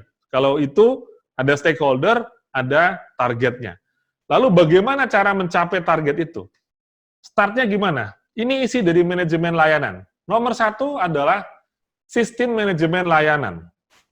Apa itu manajemen layanan? Ya, pertama, Bapak harus mendefinisikan siapa penanggung jawab layanan, Pak. Tadi kita punya apa? Layanan pendaftaran sekolah. Siapa yang bertanggung jawab? Siapakah service owner-nya? Oh, dinas pendidikan. Oke, fine. Kalau Bapak membuat layanan perencanaan, penganggaran, pengadaan, Mones, Sakip-Lakip, itu udah integrasi, siapakah pemilik layanan integrasi ini? Yang notabene adalah banyak OPD yang di sini. Kalau saya ngomong tadi layanan pendaftaran sekolah, Bapak langsung, oh, dinas pendidikan. Layanan kesehatan terpadu, oh, dinas kesehatan. Tapi kalau yang ada integrasinya, Bapak bagaimana prosesnya? Itu harus ditunjuk, Pak. Jadi, kalau kita lihat layanan perencanaan pembangunan, udah langsung kebaca dong, Bapeda, gitu ya, Pak ya. Dan lain sebagainya. Yang kedua adalah, untuk mewujudkan layanan tersebut, alokasi anggaran dan sumber dayanya dari mana? Gitu ya. Apakah dari APBD, apakah menggunakan outsourcing, kalau perlu, menggunakan server, dan sebagainya. Kemudian bagaimana dokumentasi layanan? Yang kita sering kenal dengan arsitektur layanan tadi, salah satunya dokumentasi adalah arsitektur layanan. Nah, itu dulu kita tetapkan. Jadi yang namanya manajemen adalah siapa penanggung jawab, siapa sumber daya, apa sumber daya yang kita butuhkan untuk mewujudkan layanan itu, bagaimana dokumentasinya. Itu yang pertama. Ini yang ada di Perpres ya, Pak ya.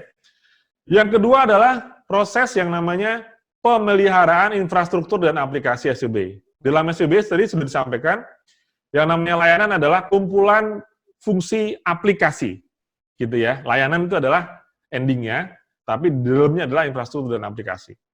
Siapa yang memelihara infrastruktur dan aplikasi? Bisa Kementerian Kominfo, kalau aplikasi umum yang dari pusat, sama Dinas Kominfo untuk aplikasi khusus yang didevelop sendiri oleh daerah-daerah masing-masing. Oke, dua ini adalah pengawal dari proses itu. Jadi ada sistem manajemen layanan, jelas ini dokumentasinya. Inilah yang namanya tata kelola layanan. Yang kedua adalah pemeliharanya. Lalu apalagi berikutnya, Pak? Pengembangan aplikasi. Ya, karena behind layanan atau di belakang layanan adalah aplikasi. Bagaimana prosedur pengadaan aplikasi? Kenapa disebut pengadaan, Pak? Bukan berarti pengadaan dalam konteks tender ya. Aplikasi itu kan bisa minta, bisa mengcopy, bisa mengakses dari pusat, bisa membuat, bisa menyewa. Nah, kesemua ini yang namanya pengadaan. Tentu ada mekanismenya. Seperti aplikasi umum, Anda harus mendaftar, meregister ke pusat untuk mendapatkan subdomain.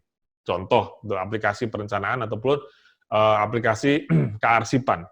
Tapi kalau ada aplikasi tentang e-wisata, Anda bisa bikin sendiri pengadaannya, ya, dengan pihak ketiga atau bikin sendiri lewat programmernya masing-masing. Ada juga yang mesti nyewa. Kadang kan ada sister city. Banyak yang bersister dengan kota Jogja, bersister dengan kota Semarang, bersister dengan Kabupaten Banyuwangi, sehingga mengcopy semua aplikasinya ke sana dan diimplementasikan dengan adaptasi. Macam-macam, Pak. Ya, jadi bisa minta register dari pusat, bisa membuat sendiri atau mengcopy ataupun mengadaptasi dari daerah lain dengan MOU atau sister city. Dan macam-macam mekanismenya. Itu pengembangan aplikasi. Yang berikutnya adalah kendali layanan, Pak. Kendali. Perlu nggak kendali, Pak? Oh, perlu dong, Pak. Emang kita membuat layanan senengnya sendiri gitu ya. Yuk kita bikin ini, kita bikin ini. Siapa yang mutusin, Pak? Tiba-tiba kita membuat sebuah pendaftaran sekolah yang nyambung antar lintas negara misalkan. Loh, siapa yang membolehin ya kira-kira seperti ini? Tentu harus ada yang mengendalikan layanan itu boleh atau tidak perubahannya. Kemudian launching-nya, tentu tidak sembarang launching kan, Pak. Kita kan memang seremoni only gitu ya. Launching itu kan tentu sudah rilis, apa aja yang mesti dirilis, apa saja yang mesti disiapkan. Ya, jadi kalau udah dibuat, kemudian di manage ya, ada perubahan tidak, konfigurasinya seperti apa, dan launching-nya bagaimana. Kalau sudah sempat di launching, baru yuk kita operasikan. Terakhirnya adalah dioperasikan atau di delivery. Deliver itu bahasa enaknya apa ya? Deliver itu disampaikan, diselenggarakan lah, di deliver layanannya. Jadi deliver, artinya saat ada gangguan, keluhan, layanan tadi yang saya sebut dengan call center tadi, Pak. Call center tadi. Jadi ada call center-nya ada di sana. Nah, ini prosesnya. Jadi tengah-tengahnya adalah ada pengembangan, ada penyelenggaraan, di tengah-tengahnya ada sistem kendali di sini. Nah, ini yang namanya kalau kita sebut gambarnya adalah di sini, inilah yang namanya manajemen layanan, Pak. Punya nggak kira-kira? Ada satu komponen di sebuah kebutuhan layanan, bagaimana cara Anda menangkap kebutuhan layanan oleh masyarakat itu seperti apa? Bagaimana nilai memuaskan? Sistem manajemennya siapa? Pemeliharanya siapa? Yang bikin siapa? Operasionalnya siapa? Terus yang mengendalikan, melaunching perubahan juga siapa? Kalau ini sudah ada, maka ini akan menjadi sebuah siklus, ya, sebuah siklus, Pak. Sebuah siklus yang kalau Bapak perhatikan di sana, dari kebutuhan menjadi nilai, dan nanti kalau Bapak nggak puas akan menjadi kebutuhan lagi, muter aja prosesnya, gitu. Jadi inilah yang namanya siklus layanan. Ini yang namanya manajemen layanan, Pak, kira-kira. Oke, dari sini sudah 3 nih, Pak. Prinsip layanan sudah saya sampaikan, perangkat layanan sudah, manajemen layanan sudah. Kalau Bapak gambar 3-tiganya dalam sebuah dokumen, maka Bapak sudah memiliki arsitektur layanan SPBE. Sempurna? Nggak penting, Pak, sempurna. Yang penting kita sudah mulai dengan sebuah langkah awal. Saya yakin layanan administrasi pemerintahannya Bapak mungkin cuma 3 atau 4 atau 5. Layanan publiknya, kalau yang sudah punya Smart City, saya yakin layanan publiknya berjibun tuh. Kalau kemarin di program-program yang 100 Smart City, kita sering banyak ikut, ya, itu rata-rata ada 80 ataupun 100 lebih inovasi yang berbasis aplikasi. Itu kan semua layanan publik, Pak. Tinggal di klaster-klaster aja, Kira-kira seperti itu. Nah, kalau bagi yang belum ikut Smart City, tentu harus menggathering. Sebetulnya butuh layanannya apa? Kadang kan kita mengambil jalan pintas, kita kerjasama sama kabupaten kota lain, kita ATM, amati tiru modifikasi, pas diimplementasikan nggak ada yang make, gitu ya. Karena tidak ada, bukan kebutuhannya, gitu loh. Culture-nya beda, kearifan lokalnya juga beda, gitu ya. Jadi, memang kita harus mengamati apa yang menjadi need-nya. Jadi, kunci dari sistem ini, layanan adalah pahami apa kebutuhan dari penggunanya. Oke. Kalau kita bisa melihat di sini, ini ya Pak ya, kalau kita bisa melihat, ada administrasi pemerintahan, yang tadi sudah saya gambarkan, yang supportnya adalah aplikasi umum dari pusat, publik, ini adalah macam-macamnya Anda harus menangkap kebutuhan dari masyarakat Bapak. Layanan publiknya itu apa aja? Diinventaris saja dulu Pak, sudah ada apa aja layanan publiknya. Kemudian di situ SLA-nya tadi kita sudah bilang. Nah, ini kan yang menjadi pokok. Kalau Bapak perhatikan, bagi teman-teman di kabupaten kota yang sudah mengikuti Smart City, maka isi dari sini, gitu ya, isi dari layanan publik ini pasti relate sama ini. Masih ada yang ingat ini nggak, Pak? Ya, info ini mau jalan lagi kan ya, kira-kira. Infonya tahun ini apa tahun depan ya? Ya, 50 lagi gerakan yang Smart City, tapi agak sedikit ada refocusing gitu ya. Kalau yang di generasi pertama ini kan Smart City-nya memapping ke inovasi ke dalam 6S, kemudian dicantolin ke dalam RPJMD, gitu ya. Kalau yang seri baru, sepertinya fokus, jadi setiap daerah bisa memilih fokus ke Smart City yang identik dengan masalah dan potensi unggulan di daerah tersebut. Saya pikir semakin lebih baik gitu ya, Smart City yang akan segera disusun ke depan lagi gitu ya, untuk yang generasi kedua gitu ya. Generasi pertama kan sudah 100 Smart City gitu ya.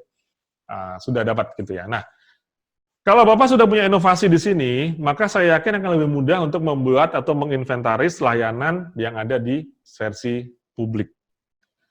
Clear ya Pak ya? Jadi sudah sangat nyambung, dan Jogja Smart Service merupakan salah satu layanan Smart City-nya Jogja, gitu ya. Tadi kalau sudah diprologin oleh Pak Triastono tadi. Jadi saya bridging-nya ke sana. So, sebagai final, ya, Bu Suci sudah bersiap-siap? Kota Jogja? Oke, siap Pak. Ya, sebentar lagi saya sedang akan sampaikan. Yang terakhir, ini yang kita ingin sampaikan kepada Bapak Ibu sekalian. Jadi inilah komponen dari arsitektur layanan SPBE yang Bapak bisa generate saat ini juga. Ya, Bapak bisa dokumentasikan saat ini juga. Ada prinsip layanan, kita mengenal reliability, assurance, tangible, empathy, responsiveness. Kita memiliki perangkat layanan, Bapak ada call center layanan, gambarnya sudah ada di situ, tinggal diadaptasi aja Pak. Materi kami share di e-learning, ya, di e-learning kami, masuk aja ke learning, Bapak bisa download, silahkan diadaptasi, tidak ada masalah, dari mulai call center tadi, bagaimana mendesain call center, kemudian daftar layanan dan SLA, tadi sudah saya berikan juga contoh membuat sebuah SLA ataupun apa namanya itu maklumat layanan, kemudian survei kebutuhan dan kepuasan pengguna yang otomatis merupakan report dari call center. Jadi jangan lagi nyebar survei, Pak, gitu ya. Tapi report dari call center itu sudah mengejawantahkan sebuah kebutuhan dan kepuasan pengguna. Kalau Bapak memahami dengan baik apa itu call center layanan. Terus yang keempat, portal layanan. Silakan dimaknai. Portal layanan ini adalah fisik building atau virtual. Terserah Bapak Ibu memaknainya seperti apa, portal layanan yang dimaui sama SPBE. Kemudian yang ketiga, arsitektur layanan adalah manajemen layanan. Ya, ini namanya manajemen adalah, yang namanya manajemen itu pasti ada stakeholder, ada target, ada proses. Nah, gambarnya adalah itu, Pak. Sudah punya semua sekarang, Pak? Saya harap dari 7 series yang kami deliver, kami masih sampai akhir tahun, jadi minggu depan kita sudah ada topik yang lebih seru ini. Boleh daftar ke kita, siapa yang mau diuji keamanannya, layanannya, karena 2 minggu lagi kali ya. Mas Doni tanggal berapa ya? 24 kali ya, tanggal 24 September kita, ini seru, karena topik kita di tanggal 24 adalah, kalau ini udah selesai nih arsitekturnya, maka yang berikutnya adalah keamanan layanannya. Jadi kita silakan menghubungi ke kita, kalau ada yang minta diuji keamanannya sama kita, tidak ada masalah, nanti pasti kami minta izin terlebih dahulu, dan kita akan memberikan beberapa sampel nanti yang memang sudah aman, karena kita memiliki referensis untuk bisa menguji. Kami adalah pentest, ya, kami LPT, license pentestnya ada, jadi kami sah, kami juga punya CISA, saya sendiri adalah ethical hacker, jadi secara institusi kami legitimate untuk melakukan vulnerability assessment ataupun pentest. Jadi ini Pak, kira-kira akhir dari series arsitektur. Kita bagi 7 series ya, cukup panjang dari bulan Juni yang lalu.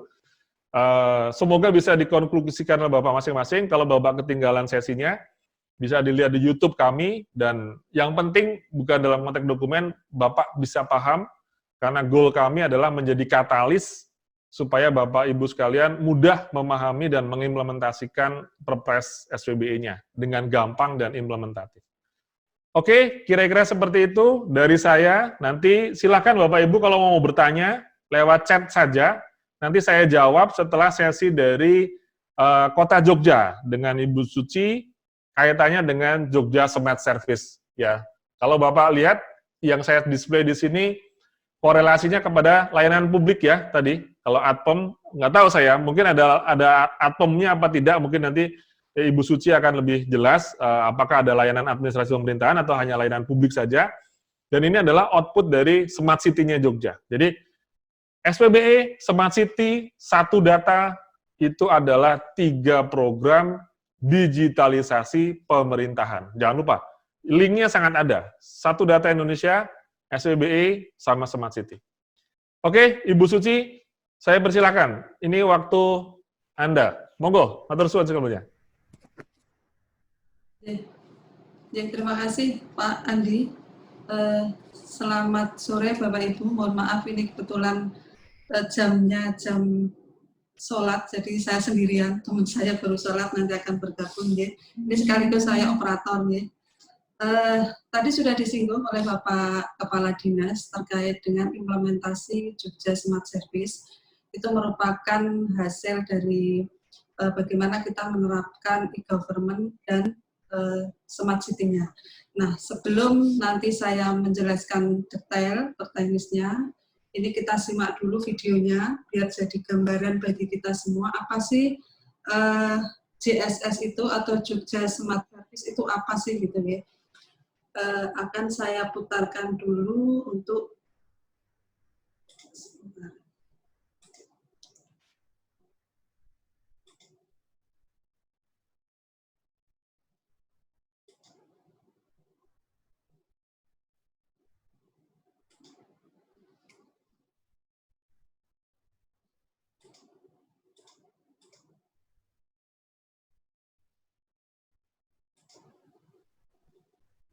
maaf, ini videonya tidak bisa saya putar. Nah, seperti ini. Jadi saya akan bercerita sedikit terkait dengan Jogja Smart Service, bahwa JSS ini kami implementasikan ada dasar hukumnya. Jadi ada peraturan wali kota yang memayungi, kemudian ada juga keputusan wali kota. Nah, konsep dari Jogja Smart Service, ini tadi sudah disinggung bahwa JSS ini adalah single ID, single window, dan single sign-on. Kenapa kami mengambil single ID? Nah, ini latar belakangnya, bahwa kami sebetulnya ini sudah ada organisasi pengampu sebagai leading sektor pengembangan IT itu sejak tahun 2003. Tahun 2000 lah kami berdiri. Meskipun pada waktu itu namanya bukan Kominfo, ya. Jadi waktu itu kami berganti-ganti nama, tetapi tugas pokok kami adalah pengembangan IT. Jadi pengembangan IT di pemerintah Kota Jogja ini tersentral, baik dari pengembangan aplikasi, kemudian pengembangan infrastruktur, jaringan, pusat data, dan lain-lain, itu adalah tersentral di kami. Waktu itu KPDE, BID, bagian TI, kemudian jadi Kominfo. Nah, berbagai layanan pada waktu itu adalah berdiri sendiri-sendiri tanpa integrasi gitu ya.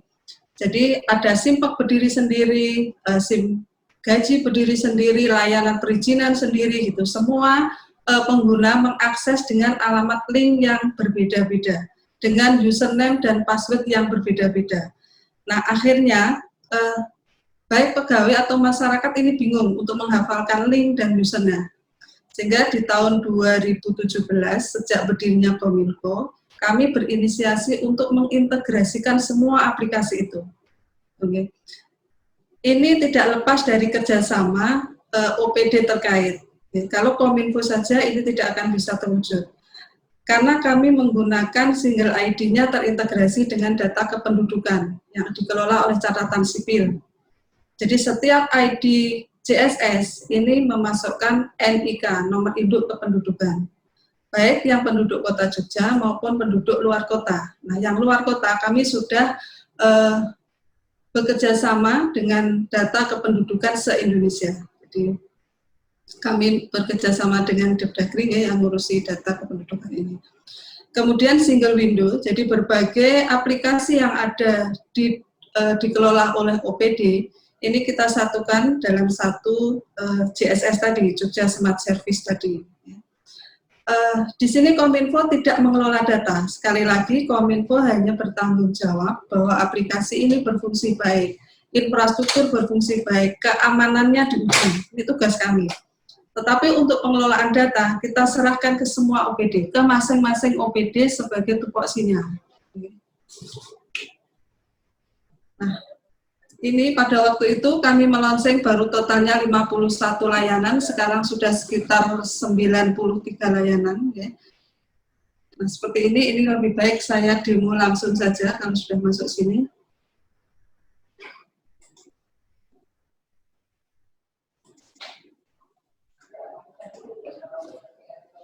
Nah, di sini ini ada dua versi JSS. Ini adalah versi web dengan alamatnya jss.jogjakota.go.id.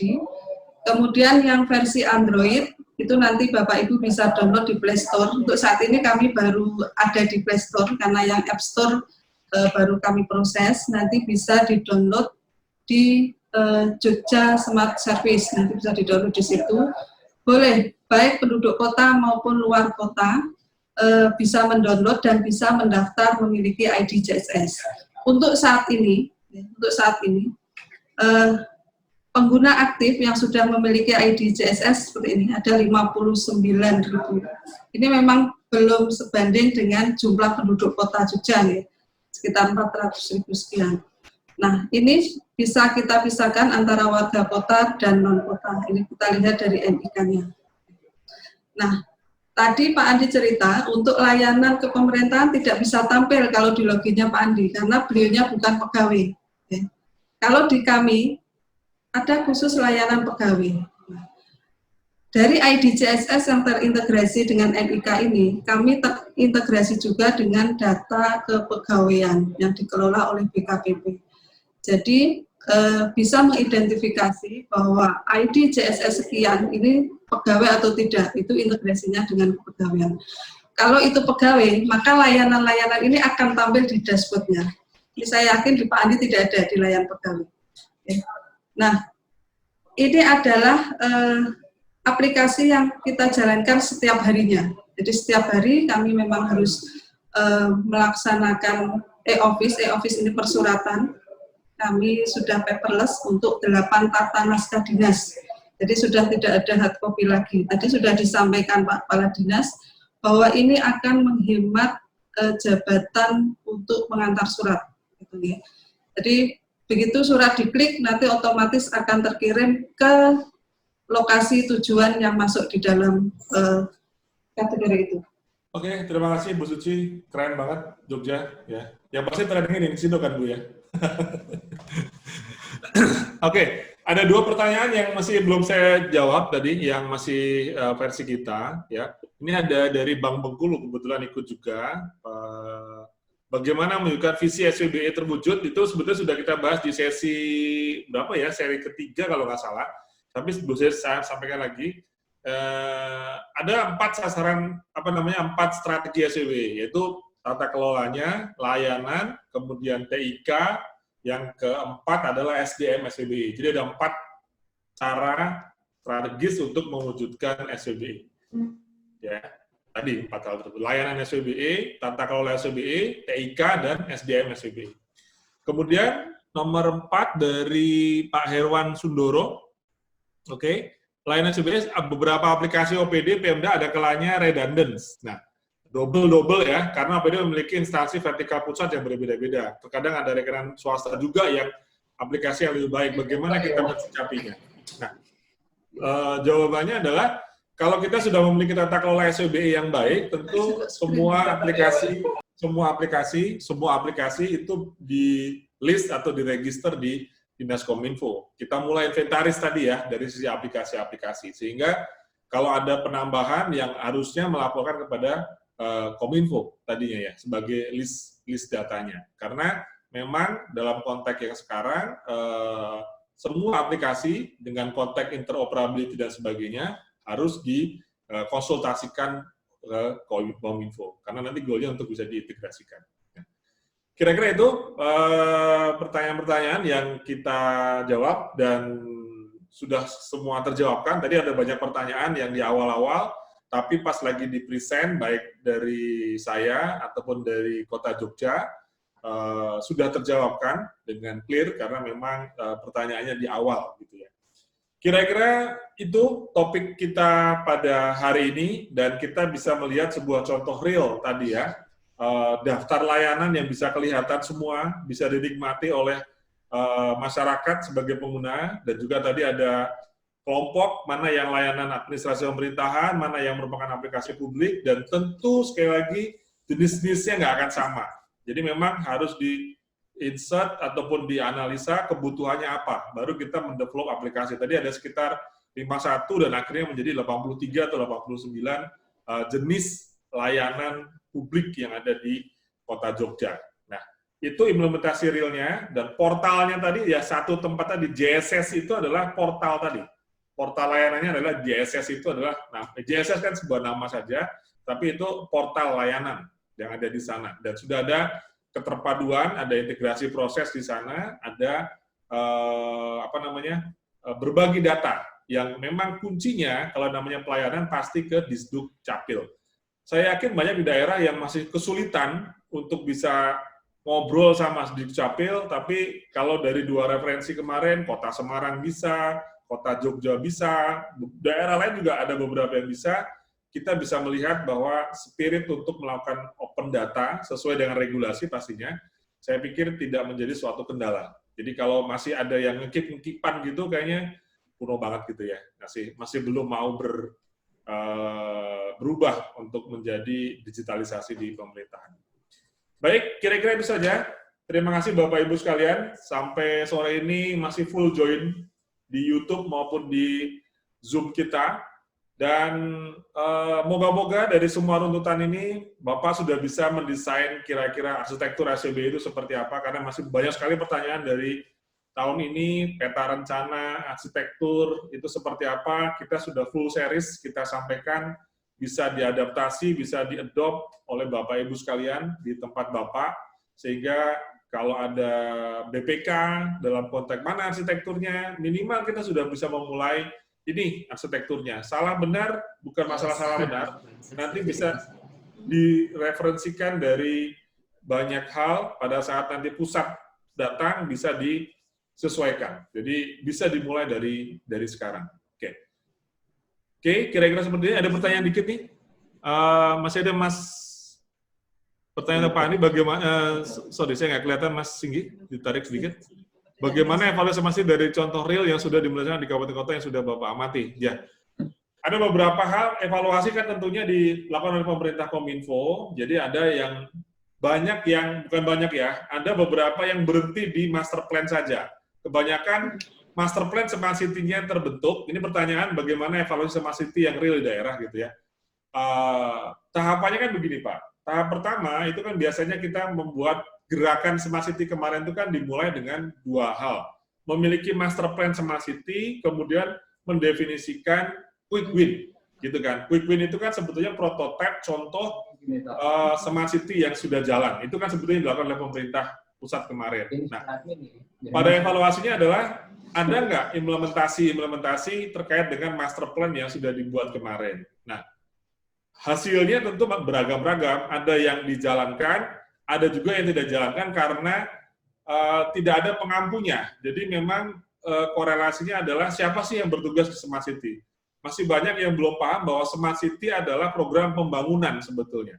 Karena banyak yang dimaknai Smart City adalah TIK, bahwa Smart City adalah bukan TIK. Sehingga kalau Smart City adalah TIK, maka Smart City adalah kerjaannya Kominfo. Tapi kalau dimaknai adalah Smart City adalah inovasi pembangunan, maka akan dipahami bahwa itu merupakan inovasi di setiap OPD. Maka tadi kalau kita lihat dari Jogja menjelaskan yang bertanggung jawab terhadap data dan aplikasinya dijalankan di sana adalah masing-masing dari OPD. Jadi dia menyiapkan tempatnya saja.